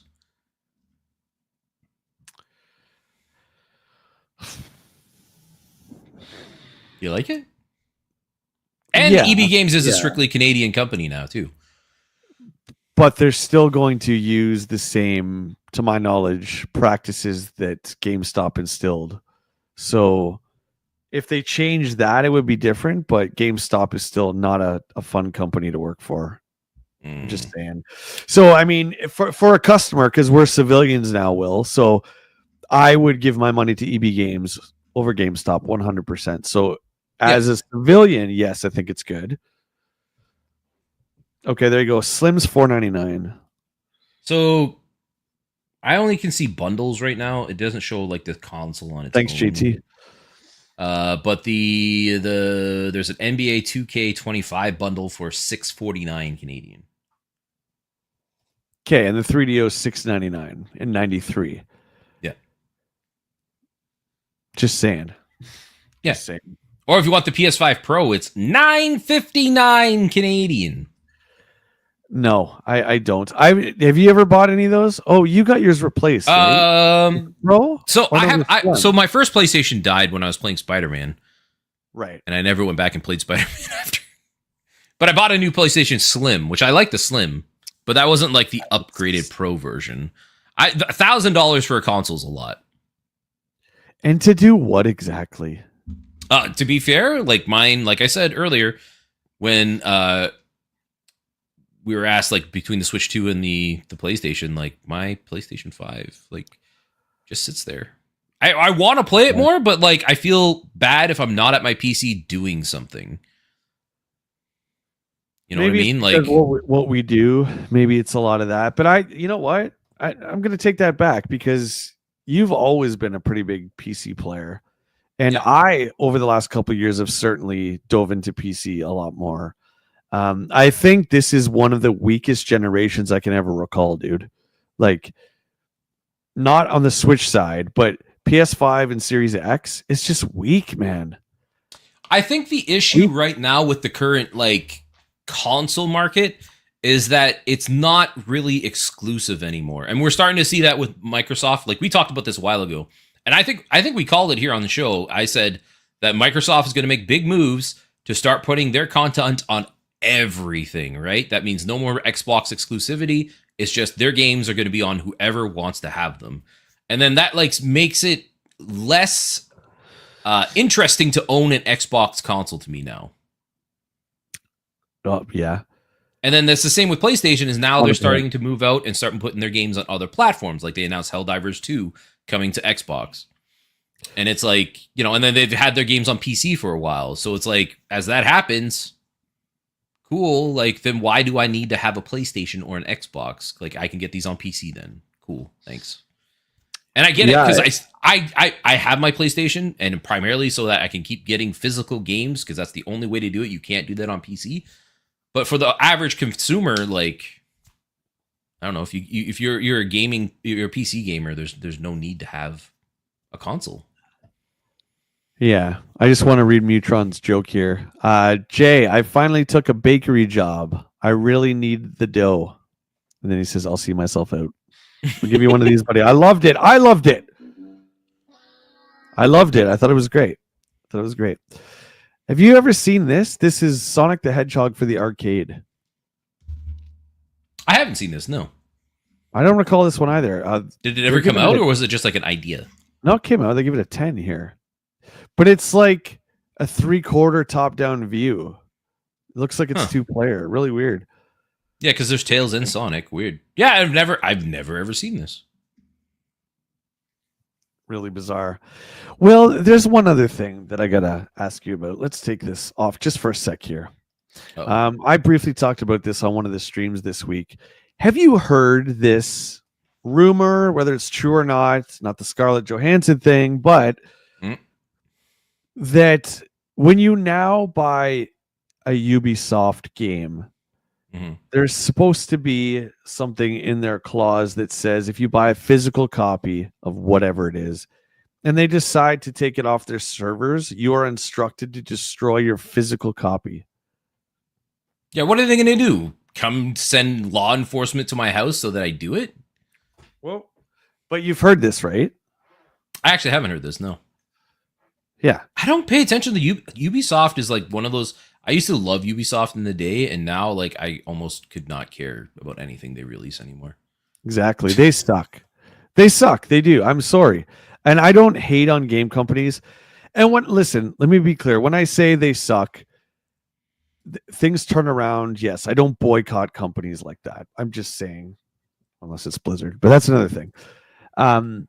It's really, really crazy that one, they think, how are they going to do that? That they think they have power to do that. And two, that their games are good enough to warrant that. Like, what game of theirs over the last 10 years has been like a masterpiece that everyone has to have? I'm waiting. I'm trying to think outside of Assassin's Creed. Like, what else has Ubisoft done? Just Dance? Ghost Do they Recon, still do those? Ghost Recon, Just Dance. But when was the last Ghost Recon though? It's been a few years, has it not? Yeah, Just Dance. I still think they pump one out each year. Yeah. I'm gonna have to break all my Assassin's Creeds that I got free from work. But they made that Avatar game. Yeah, Star Wars Outlaws. Did I buy that? No, I subscribed to Ubisoft monthly or whatever just so I could play that. If you don't destroy them, Ubisoft sends me to your house with a joke book. just sits outside your window, just telling you jokes through the night. That's what we have to do to get you over here, Mutron. All right, let's do it. Raj, Uncharted was Sony. I'd play Outlaws for you, buddy. I would suffer through that to get you over here. Just saying. I've seen some clips of Outlaws, and it looked pretty rough. Chad is back. Chad, did you hear what I just said there? So let's ask Chad this. So you buy a physical Ubisoft game, Chad. Let's just say Ghost Recon 20 comes out. Okay, it comes out. It does okay. You buy a physical copy for your Xbox. And then a couple years later, Ghost Recon 21 comes out. So all Ghost Recon 20 physical copies have to be destroyed. How are you going to reinforce this? And how ridiculous is this? This might be the most ridiculous thing I've heard in gaming, maybe ever. Just saying. Sims. Yeah, is I honestly, EA. I haven't heard any of that before, so that's kind of crazy. Yeah, I don't understand how they can enforce that. Chad says Valverse just got the action figure license for Ubisoft, though. All the Sam Fisher figures, which will be cool. Willow, how you doing, bud? What's I up, like that Willow? comment. Welcome to the stream. You can read it, Will. It says, frantically trying to flush old Assassin's Creed games as Ubisoft execs serves me a knock warrant. So they're just at the door and you're just like trying to flush it down the toilet. Refresh me. What was the incident involving the Pinkertons that came to somebody's house? Was that a toy thing or was that a Pokemon thing? I can't remember. Wait, the Pinkertons are real? I thought it was a Red Dead thing. I remember I read this or watched a video. I think, don't quote me. I think it was on Retro Blasting. They're talking about Pinkertons went to this guy's house because they got early access to something. It was either the new Pokemon set or it was a toy. I can't remember. Does anybody remember in the chat? Wasn't it Magic? Magic the Gathering, was it? Oh, Willie, you better hide those Final Fantasies, buddy. Oh, I gotta put the cards away. They're coming for you at Sephiroth. They're not coming for my goods. There we go. Thank you. Chad says Wizards of the Coast, Hasbro. That's right, it was Hasbro. Over the Magic the Gathering card packs. Thanks, dude. Yeah, so someone got like the newest set early or something, or it was sold to them early, which, by the way, is the retailer's fault. Yeah, that's not the consumer's fault. They sent Pinkertons to this guy's house, real life, and demanded the cards back. Can you believe that? That's a totally true story. I don't know if that's a comment to the Pinkerton thing. I didn't think Pinkertons was a real thing. What is a Pinkerton?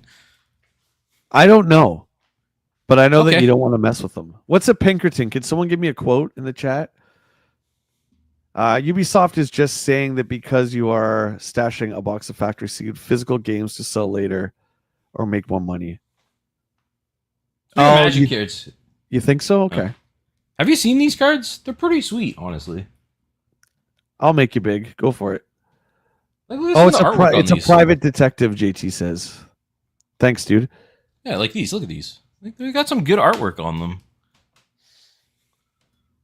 Yeah, the foiled ones. We got Cecil. We got Dark Knight Cecil and Paladin Cecil. So do you play or you just collect?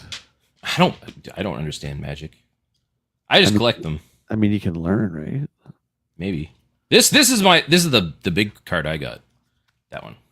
Is that a Terra card? Final Fantasy 6. Oh, so it's all Final Fantasy. Yep. Oh, I thought it was just 7. Nope. 1 through 15. Nope. 1 through 16 because they have 16 characters and stuff too. And they have like the original artwork from the original artists on the cards. So they have like foil versions and stuff. Ooh, that's nice. Yeah, so like Zidane from Final Fantasy 9. We got Go-Go, the Master of Mimicry from Final Fantasy 6. Sick. This is the only cloud I got, which is like a basic cloud. Not a fancy cloud.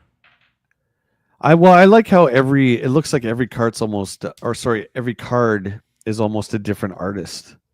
Yeah, like it's and not just they one label style. they label the artists at the bottom of each one. So like, yeah, they have different cards. So this is a Warrior of Light. Oh, it's cool. Yeah, right. Like they're cool cards. Kefka. This is like the OG art for Kefka. Like these are like the art designs before they started making like the game and stuff. Yeah. Oh, That's so why cool. I like these. Like I collect them. Like there's some in here. Like there's a lot of them that have value. Like this one here is about like I think it's like $250 Wow. right now. And on market. you bought a wax box, right? So you just did blind packs? Yep. You didn't buy singles or anything like that? Mm-mm. That's cool. I may do that now though because like the prices have gone like astronomical on them. Oh yeah, I got Lightning. Oh, one more. Oh yeah, 13. A little bit of 13 love there. Yeah. Nice. The prices on these stuff. So I bought a box of the collector's booster packs, which can only get like some of the special like looking ones like these ones, and the surge foils on them for $600. But now, if you were to find one, because they're rare now, they're going for like $2,200 to $2,800. Single Whoa. booster packs are going for $180 right now, Canadian. That's insane, dude. Okay, I want to highlight this. Yeah, so Chad says a Magic the Gathering YouTube channel got a card pack early on accident from his dealer, and the Pinkertons came to retrieve them. Whoa. So, again, back to this, and we'll get back to the mag, but how would Ubisoft enforce this? They would have to go to retailers and say, every single copy of Ghost Recon 20 you sell, you're going to have to get the customer's name and address. And yeah, that's what I mean. Like, how would they find you in the first place? And you would have to sign a contract when you bought it that says they have legal right to come into your residence to make sure. Like, it doesn't even make sense. It's the stupidest statement I've ever heard. It's ridiculous. Willow says a private investigators organization with a wild history is what the Pinkertons are. Huh. I know of the Pinkertons because of Red Dead. Sure. I thought this was just like an old-timey, like, that was like the beginning iteration of like what would be known as the FBI today or something. I don't know, in the Wild West. That's what I assumed the Pinkertons was, because I video game stuff. I didn't know they were an actual organization. Pinkerton is also the name of Weezer's second record. So there you go. There you go. That's crazy. I was going to say that there was Jesse Pinkerton, but that's... Oh, Breaking Bad. There you go. 7. But it's Jesse Pinkman. I know. I was going to make that joke though. 6 hey, Jesse Pinkerton. It's like the Canadian version of Breaking Bad. Yeah. It's like Breaking Badly with Jesse Pinkerton. They were mostly stagecoach security and such. Interesting. Okay. Interesting. So Sonic Arcade looks pretty cool. I've never ever heard of this before. Like, is this another game that's just like lost to time now? Anybody in chat know about Sonic Arcade?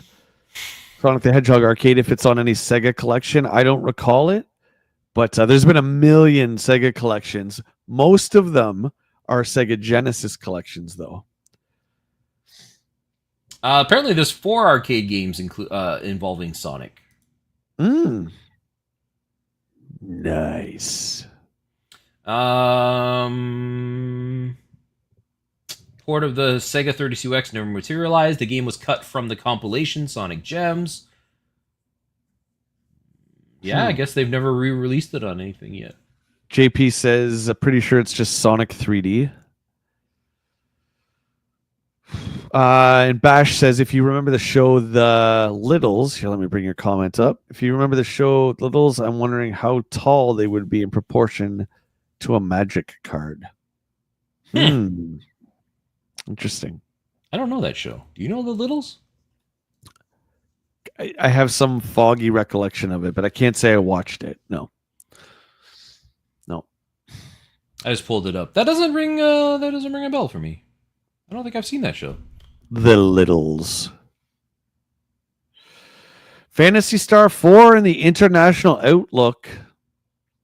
The final single-player Phantasy Star ever, at least over here. It was between 83 and 85. Okay. I don't remember that one.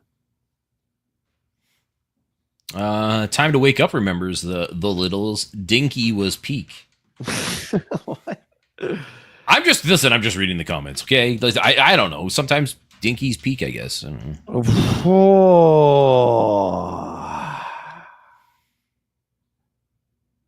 Okay. We're moving on. International news. Any of these catch your fancy, chat? Just to throw it out there. Skimming through the pages of EGM here. And I would love Treasureland.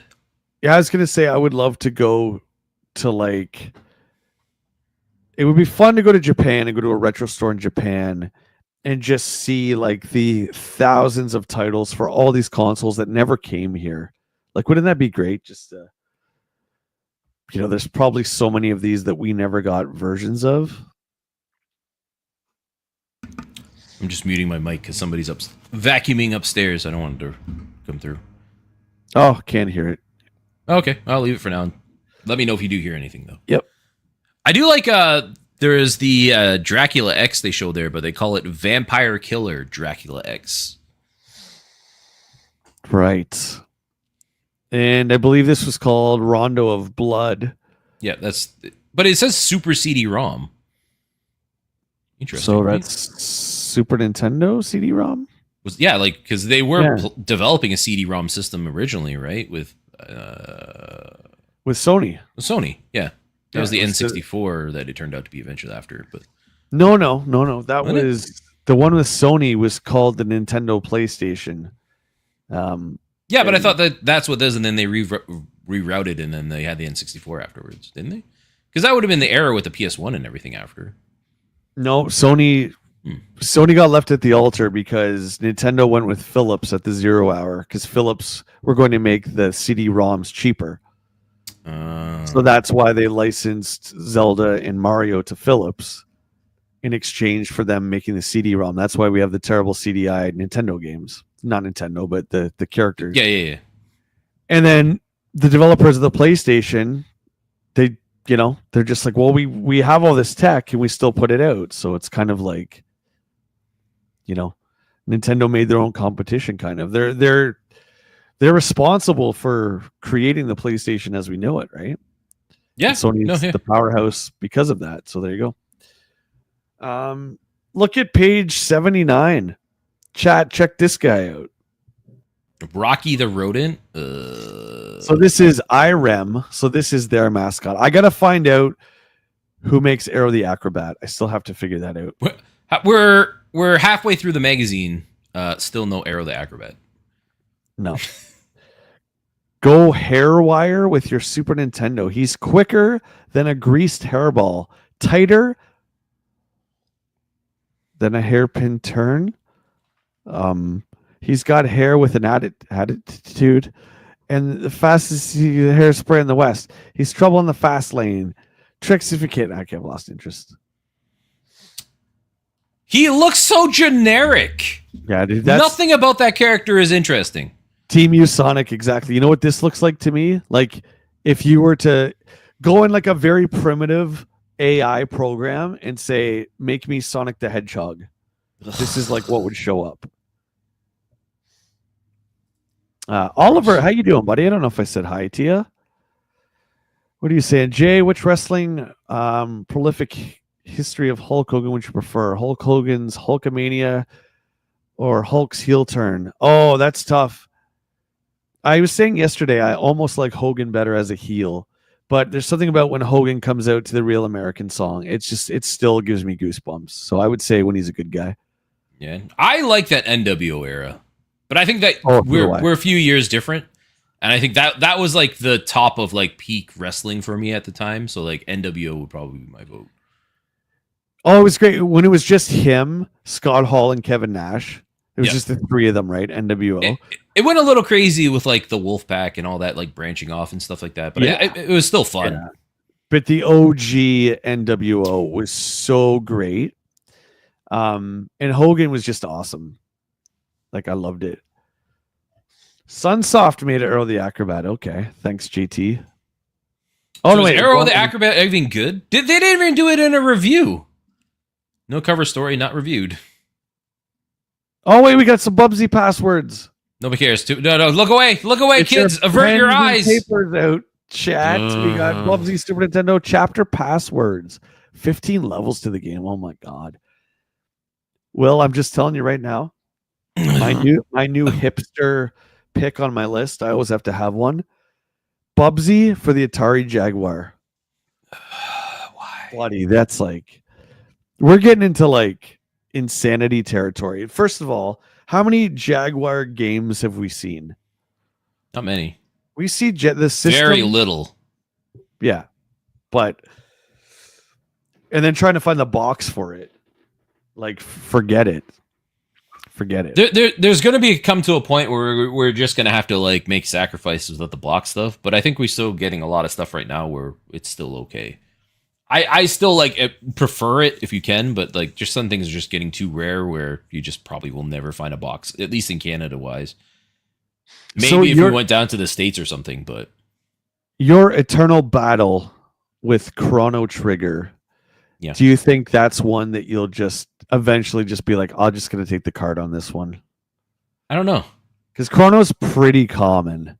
That's the thing, though, right? but I was it's talking about something with somebody is like Chrono Trigger is not like a rare title; it's just a sought after title. I feel like I can wait on that one, and I can probably get a good price on it eventually. Like, I love Dawn, but I don't want to pay that like $1,300, even though his copy is like pristine. Yeah.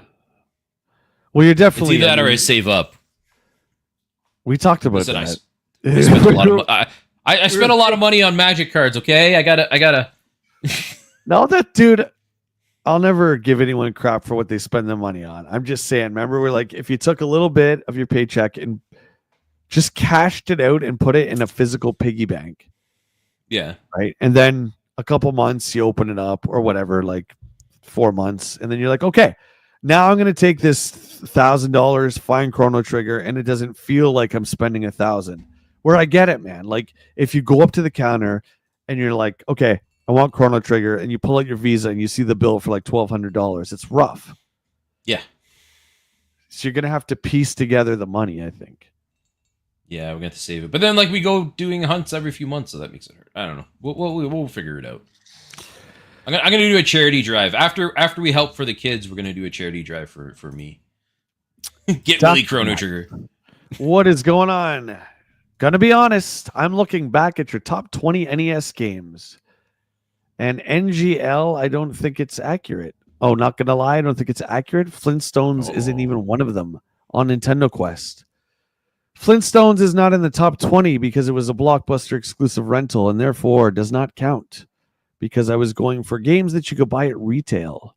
That's why Flintstones is not on the list. That makes sense. There we go. Sunsoft, Aero the Acrobat. I just had to wait a few minutes. Here we go. I've played this. I played it on Genesis. What if we did like 90s mascot quest? Are you talking about us? Yeah. I don't want any part of that. Well, we won't use quest. We'll say like 90s mascot hunt or something like that. You know what I mean? Like, do you think? Who would watch that? Pat, would you watch that? Mic drop. Oh, was not intended. I know it sounded like actually, but it was not intended like that. How many of them? There's probably a few. But what would we do? Just like go around and like as many stores as we can in a day and find as many awful mascots? I refuse to buy Bubsy. I'm not doing it. Yeah. So is Clay Fighter Sculptor's Cut. You're referring to 64 Quest. Yeah, we changed it up because the number of games were under 300. And there's, I think, I don't know the number. You probably know better than I. There's like 8 to 10 Blockbuster exclusives. So pretty much in the 64 library, all the really interesting rare games were Blockbuster exclusive. So if we took those out, we wouldn't have much of a fun quest. So that's why we changed it for that one. Anyway, Fair. Whoever wants to donate Aero the Acrobat to me, I'm all for it. Let's do it. It doesn't look that bad. You're like a circus guy, right? Yeah. And Ducknut, that is not me actuallying you. I'm just trying to let you know why we changed it. That's all. Okay, where are we here? Daffy Duck can suck a lick. Whoa. Do you remember Beauty and the Beast, Belle's Quest, and the Beast Quest? No. Oh, hear the vacuum now, buddy. Hear it now. Jay, sorry to backtrack. Are you aware of Project 4K77 versions of the OG Star Wars trilogy? Closest thing available to LucasArts cuts. I don't think so. There we go. I don't think so. No, Mutron. Packers, we'll see you, buddy. Bye, Packers. Have a good day at work, dude. Yeah, that's my chair making that noise. It's Will's stomach. He's hungry. Oh, there he goes. There he goes. Oh, Ducknut, I did not take it like that, buddy. You're totally fine. Don't you even worry about it. Okay, Street Fighter 2 Turbo. We all know Turbo. We're going to skip this a little bit here. But again, not to push aside the importance of this title, this was another big release, and I believe Super Nintendo got this one exclusively, so it is cool. It is cool. Mega Man 6. Will, you can still hear me though, right? Okay.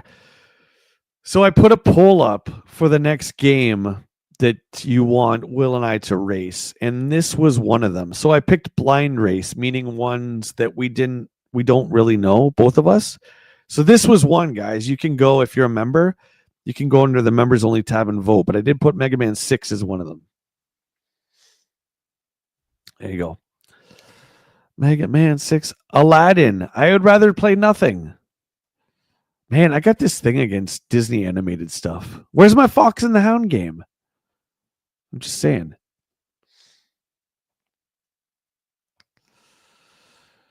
You have them on Blu-ray. Okay, you're talking about the OG Star Wars. Oh.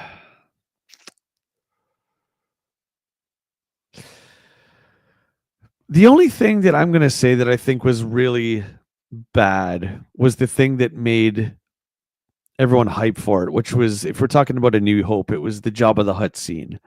I remember just being so hyped for the fact that we're getting a new scene in A New Hope, period.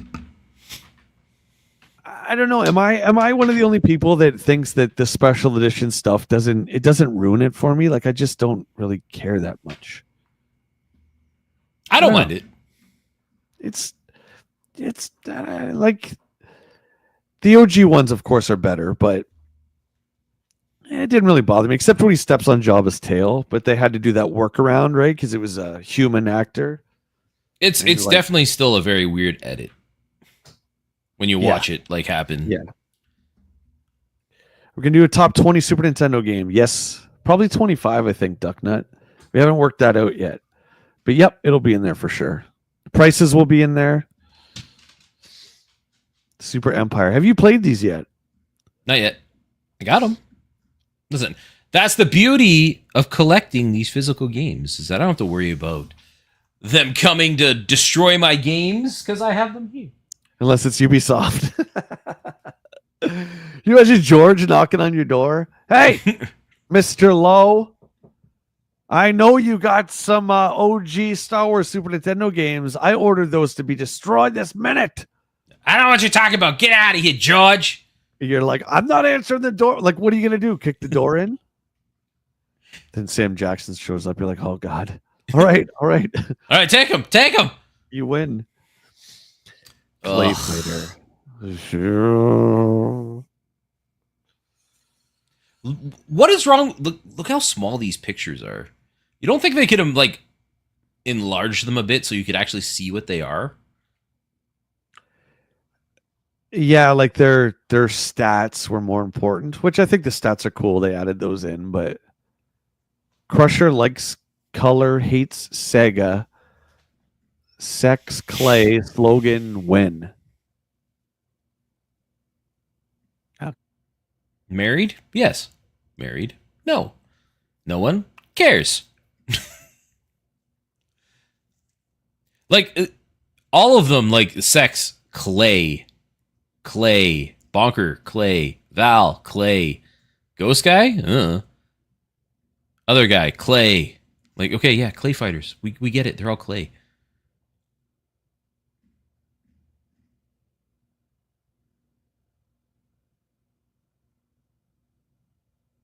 Is that my mic? Was that your mic? Oh, okay. Hi. I wasn't sure if he was talking about my mic. I was like, did my mic stop? Okay, yeah, you know. We got Bonker. His name may refer to his large hammer he uses to pulverize opponents. An energetic clown who likes to fight.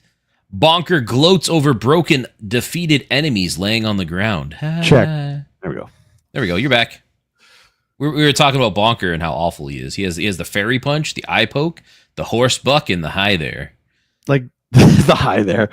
Like, dude, absolutely none of these characters are interesting. Nope. Like, not all even boring. one of them. Yeah, I don't know. Clay Fighter. The idea is cool. The claymation idea is cool, but I can't get behind it. Ugh. Okay. This though. Yeah. Here we go. Super Mario All Stars. So we have a 16-bit remake of the first three, and for the first time, we are getting the Japanese Mario 2 all in one cartridge. We talked about this before. Personally, I think if you're gonna play through like the OG games now, I think this is the best way to do it. I get to playing through them originally, but I just think like looking aesthetic wise, and they still play very well. Like, this is great. That's a hot take. That's a hot take. I've said this too before, but I would like a button a la Halo 1 where you can do OG graphics and then like 16-bit graphics or whatever. I think that would have been great. That's fair, but like the era wouldn't allow that, right? Like, for sure. But this was great. I mean, and this just showed how powerful Nintendo and Mario was when they can re-release their old Mario games from their previous gen already only one gen later. Mm-hmm. And people just went nuts for this collection. They went crazy for it. It was a great idea. And then later, they re-released Super Mario All-Stars plus Super Mario World. And that sold, that one's a lot rarer, but that one sold too. It's great. Is this the earliest known instance of a remaster? Because that's essentially what they did. Chat, what do you think? I can't think of anything else. Like from Nintendo to Super Nintendo, that's a very small window. How many other games were ported from Nintendo with a graphical overhaul to the Super Nintendo? Not many, if any. That's true. I think you might be right, Will. Ducknut, no, we didn't count unlicensed. It was retail only licensed NES games. I can't think of another game. I mean, this to me was worth it just for the lost levels, which was Mario 2. Yep. Just for that alone, it was worth it because, importing back then would have meant you would have to have a Super Famicom if you wanted to play this because they weren't interchangeable. Mm-hmm. It's great, man. Other than All Stars, can't think of any. Gamer says, yeah, I can't think of any either. And Dale says he actually likes Clay Fighter. That's okay. Nothing wrong with that. Yeah, see? When did Sonic 3 come out? I'm going to say 94. JP, I'm guessing. Battletoads and Double Dragon. Did you say you liked this one? Was that yes, you? I do like this one. Okay. I also like Battletoads though, but like this game was a lot of fun. I just growing up, I had a friend down the street. We would go and play, and we play through this like every weekend. Congrats, Macho Man. You win 33%. I'd like to also mention that Hogan was tied with Ultimate Warrior. Yeah, so not even a true second. Andre at 11. I can see that. Andre was a great wrestler, gentle soul, but he didn't have much of a character, right? He was just big. At this point, like Big Show would be a better like giant, because that's how Big Show started, right? He was the next giant or whatever was his thing. Yeah. Oh, here we go again. Cool spot. This game, man, it just haunts us everywhere. Everybody says it's a good game too, though. JP picked this one up. I remember last time. Oh. Whoa. Look at this ad. Life's a beep. World Heroes. What's wrong with her? She looks like another one of those things that just looks all awkward. Wrong with her what? See, this is the look on her face and like the way she's standing just doesn't seem. Do you know what this looks like, dude? If I was to draw something, it would look this bad. Because I can't draw with the lips. How would she fit into that? Like that breastplate would have to be like made exactly for her. Like you're just like fitting that thing on. That doesn't look comfortable. Yeah. That's weird. Which was great. Captain Phasma, The Force Awakens, how they didn't need to do that. I hate when they do that, honestly. Do you know what I mean? Yeah, it's like when they there's no need to do like, representing breasts on armor. Like it's not needed. No. It's not. Gamer, I'm not saying that.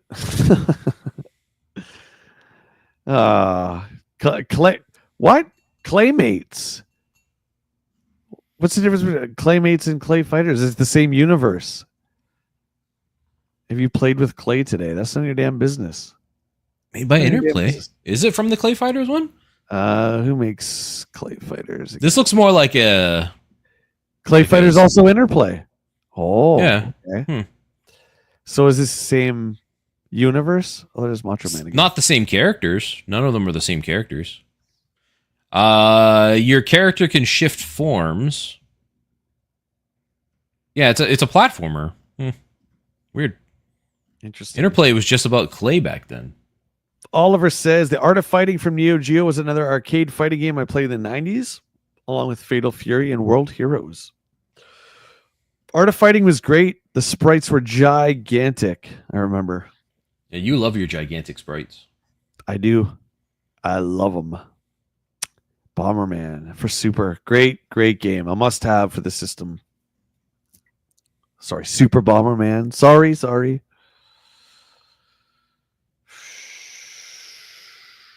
Look at this fire. Look at this. This is a $1,200 game, probably complete. Yeah, Bonk 3. At least. We saw this at Brody's. Just the card was like $700-800, I think. Mm-hmm. This is a serious game. Yeah, let's see if. Yeah. Damn, 8 megs. I can honestly say I've never played Bonk 3. Maybe someday. 2 people can play. They didn't even make like another Bonk character. They just reskinned them. They didn't even do the Mario Brothers thing where it's just a palette swap. No, this is the same guy. One's blue or purple? I don't know. The other one's red. Kinda. I've been plocked. Oh, we were by talking about Plock Treeless. earlier. Oh God. Okay. It's just another side-scrolling game. It looks awful. Dude, look at the ad on the next page. Ah! Battle ping pong? No, I'm good. What is that? Do you remember the Sammy? Rockstar ping pong game though? That game was bad. Yeah, it was good. Table tennis. Yeah. That was cool. That came out, and I remember it just kind of came out of left field. Yeah, and it looked crazy. Like there was something about the 360 era where like they had like overly animated like models and stuff. Remember like Fight Night Round 3? And that seemed like the thing where they were just showing the character models and like what the tech could do. But it works so well. Like Fight Night Round 3 is still amazing. Remember the we played haymakers? so much of the you get that haymaker and it's at the slow-mo. You're like, bah!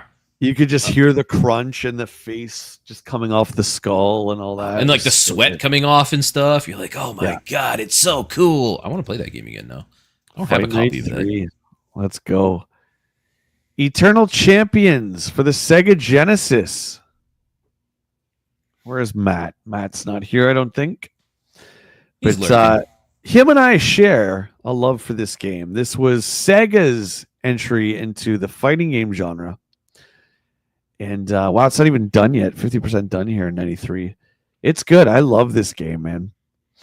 To be fair, like we've talked about it, I haven't played many Genesis games, so this I never touched this, so I don't know. Maybe it's one that eventually I'll go back and try. I don't think it's really talked about much anymore, this game, but I think it's really great. Virtual racing,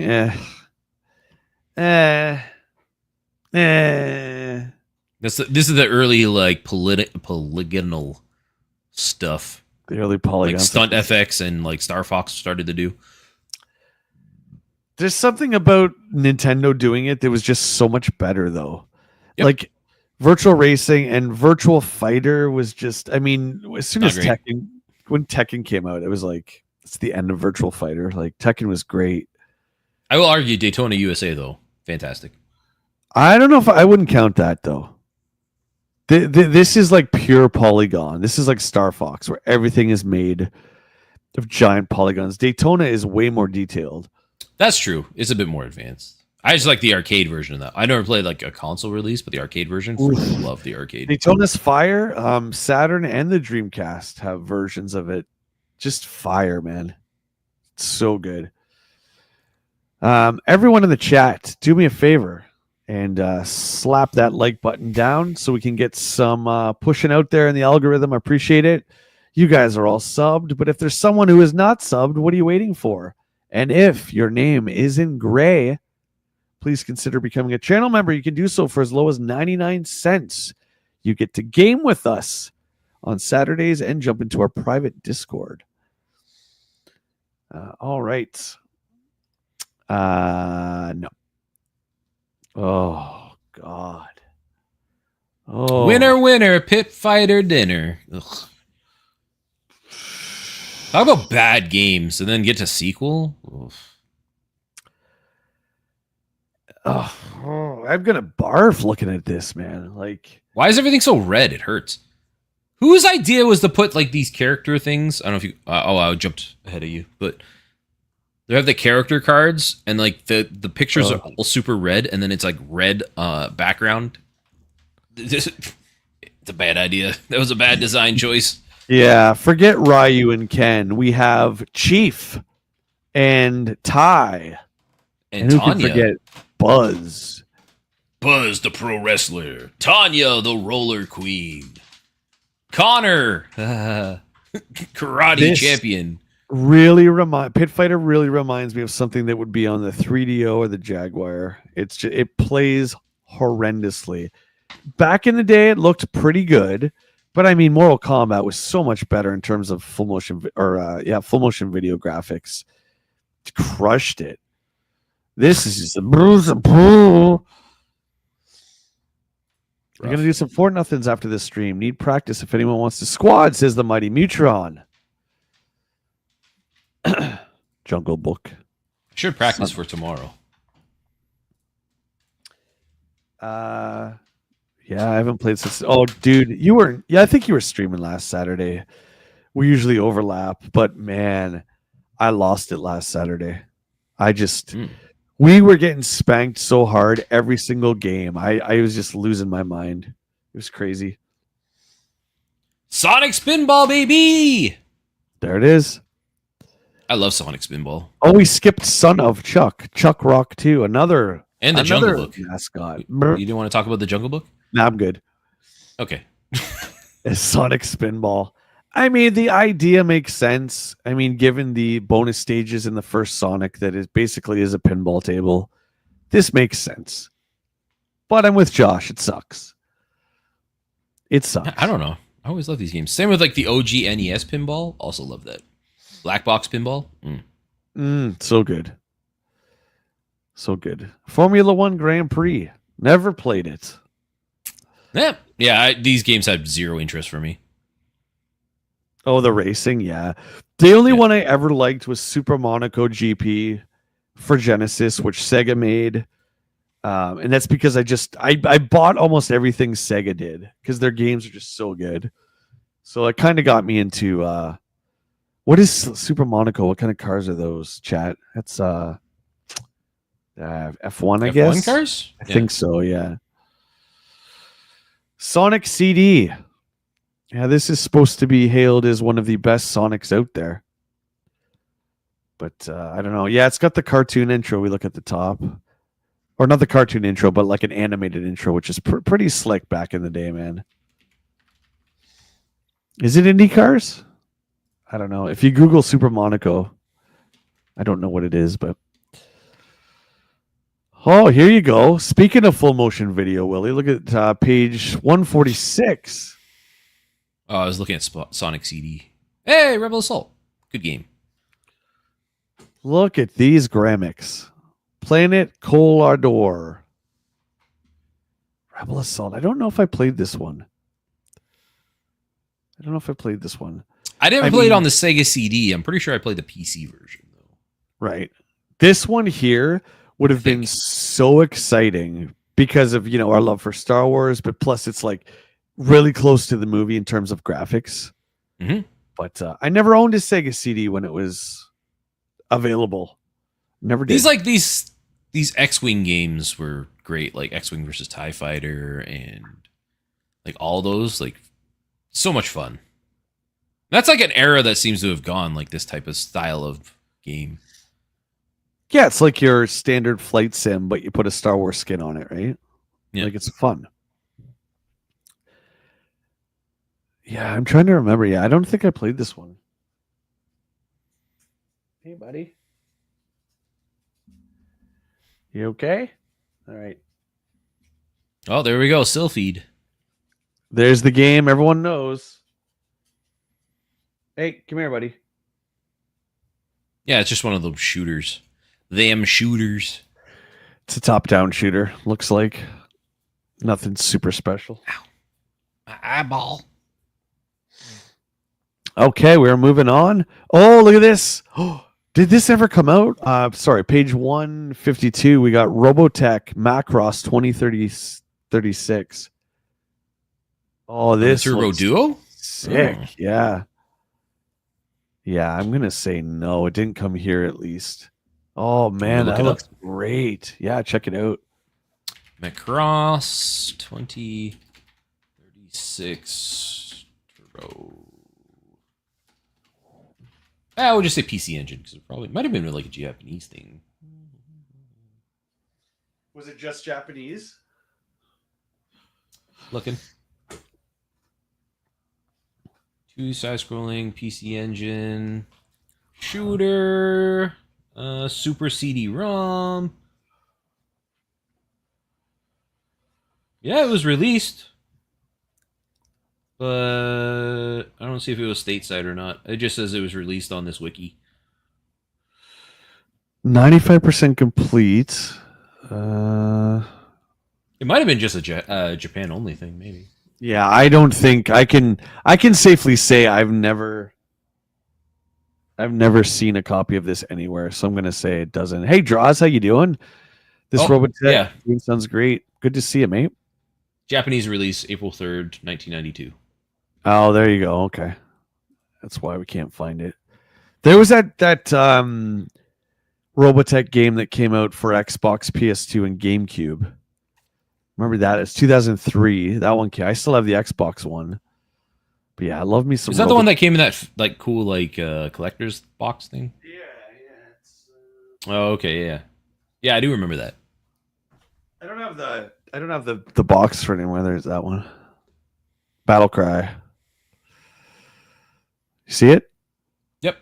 Yeah, I remember that because remember it had like the silver box that you could get, like the collector's one or whatever with it. Yeah. Man, I They haven't sat played around this forever. This was something cool though. Do you guys remember this in the chat? You remember Robotech for? It was on all 3 of the consoles at that time, but pretty slick. Link's Awakening. So I think we just got some insiders on the game. We can skip all that. Oh, another one that focused on musical instruments. That's very cool. I like how they had like one blurb about Aero the Acrobat, and that's it. Like, That's your cover story. But again, the mascots were all the king back then. So. Oh, Jurassic dun, dun, dun, dun, dun, dun, dun, dun, dun. That was a Game Gear game. Never mind. Scarlett Johansson turned into a raptor. Oh my god! There's a It says right in the middle, Velociraptor pen. That's where she changed. Right in there. See the bottom right, the boss. That's like screenshots of the new movie where she turns. I can't believe I fell for that. Oh, Why are they fighting? Isn't that thing like a herbivore? Why would you want to murder it? because boss. Okay. That's all you need to know. Because boss. EGM Lifestyles, buddy. Look at 164. Look I'm at here. all this. Look at all this tech. A Walkman for your eyes. What? It's the Meta glasses in like 1993. Ugh. You know how Mark bad those would Zuckerberg. be back in 1993? Oh my god. Reach out and touch, right, call, or fax someone. Right from your yeah. Unveils the Etch-a-Sketch of the future. The personal communicator. This stuff's cool though. Like, it's useless now, but like having that stuff, like just having it would be kind of cool just to show it off. Be like, yeah, this was like early tech, man. Yeah, look at that thing with the brown monochrome. Yeah. What it my uncle got me a what they used to call pockets or something like that. Oh, the Palm Pilot. Yeah, those things. The Do you Palm remember Pilot, those? yeah, That yeah. was the big thing back in the day that you could actually like Yeah. write on and With the had one of stylus, those. right? Yeah. You had the yeah. stylus with it. Yeah. I was like, Yeah, this it is was the always- coolest thing ever. It was always like higher ups. Like I remember, I think our DM at the time had one in the early 2000s. She had Mhm. one. Cool guys, not us, but yeah. Look at this thing, the Walkman for your eyes. Call of the American Legend. Okay, it's a bike. So this is the world's first family of personal communicators. Was introduced amidst a lot of fanfare at the Summer Consumer Electronics Show. That's pretty cool, man. Ugh. Very Ugh. cool. Skipping. Oh my god, look at the next page. Blows away air guitars. Why is that guy talking to his watch? It's like This James is Bond. great. Yeah, the air guitar thing. Do you remember that time when we sat and watched that documentary? Air about Guitar gu- Wars, yes. Yeah. Has anybody seen that in the chat? It was a documentary on air guitar championships. Yeah, there's like world championships for air guitar. They're still going on, by the way. I mean, you can learn real guitar, but I'm just saying. Look at this.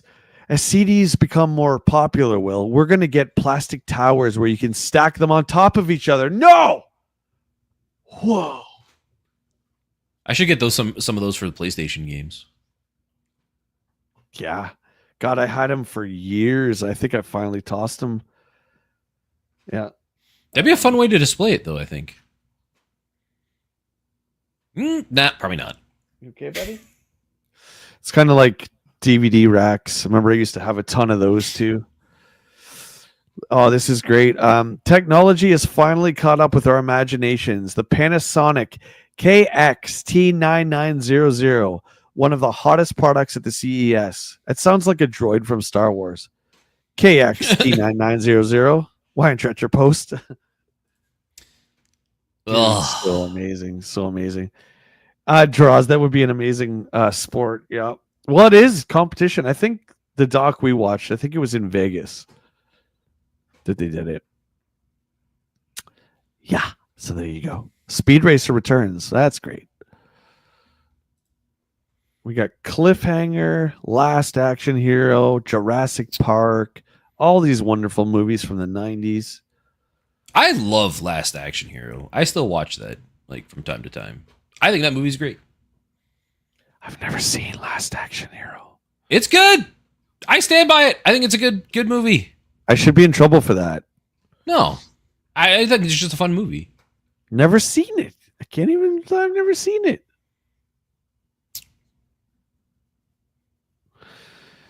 What is this? We're on page 175. We're looking for B shoe for JT.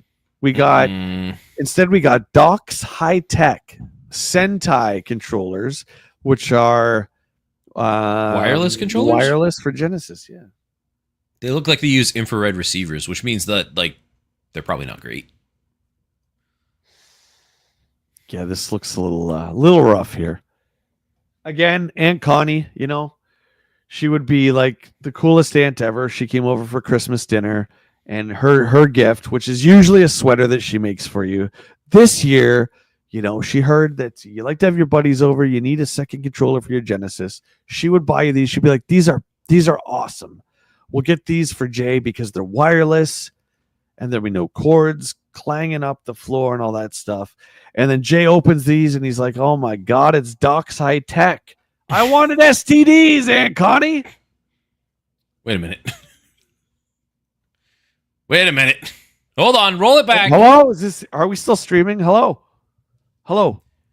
Hello? Hello? Gum, what are you saying? I am here because the Dark Lord told me that Willie and Jay needed someone to watch after them from the shadows. Indeed, my friend. Thank you for being our forever protector, Gum. What would we do without you? I don't know what I'm saying, gamer. I'm losing it. Who is the Shadow from Valiant? I have no idea. 93. This looks like an image guy.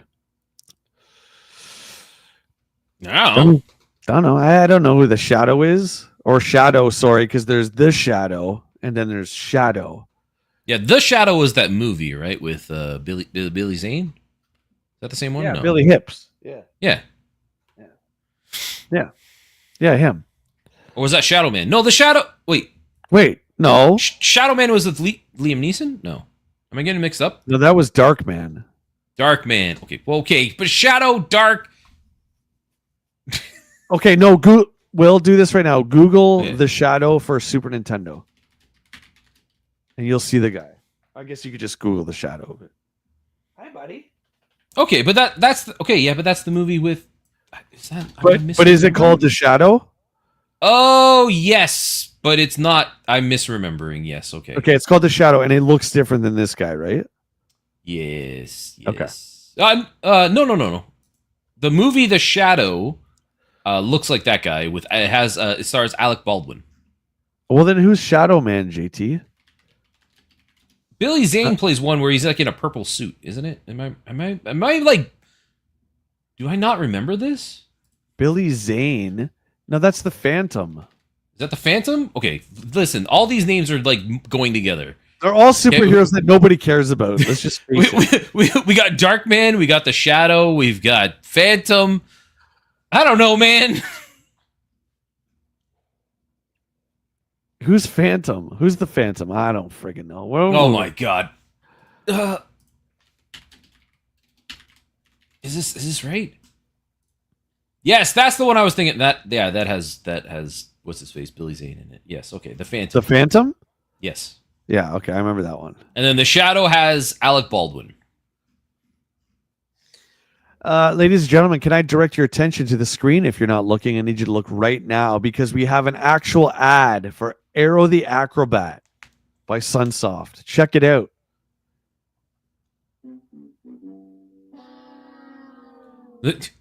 He's not even cool enough to show his whole body, just his shoes. Oh, I thought it was going to be a double spread. Whoa. Just his shoes. And the shoes are a rip-off of, like, the Flash's shoes, so there you go. And, of course, he has the Mickey Mouse gloves like they all have. Yeah. Ugh, what an awful character. Me too, JT. I would rather see a Bishu ad at this point. I don't see anything. Shout out to Retro Mags. Guys, check out retromags.com. There's the address right there. Look at all the amazing video game history that they archive. Big shout out to those guys for all the hard work. Thank you so much. Kabloom!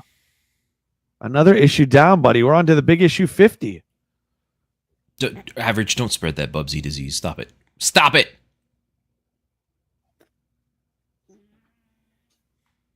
Rather see Bubsy. No one would rather see Bubsy. It's a true story. True story. That was a good stream. Good stream.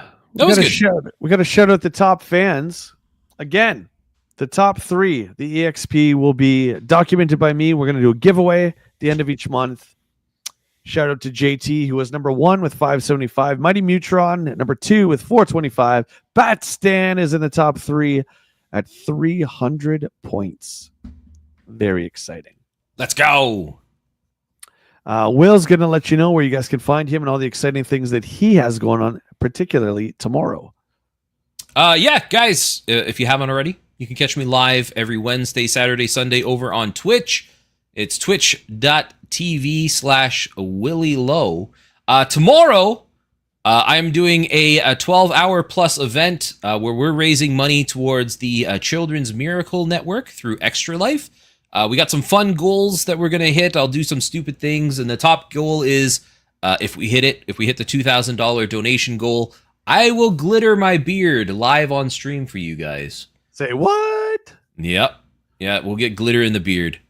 And we're going to be playing some Fortnite to start off. We got some Repo, we've got some Peak, and Phasmophobia lined up throughout the day.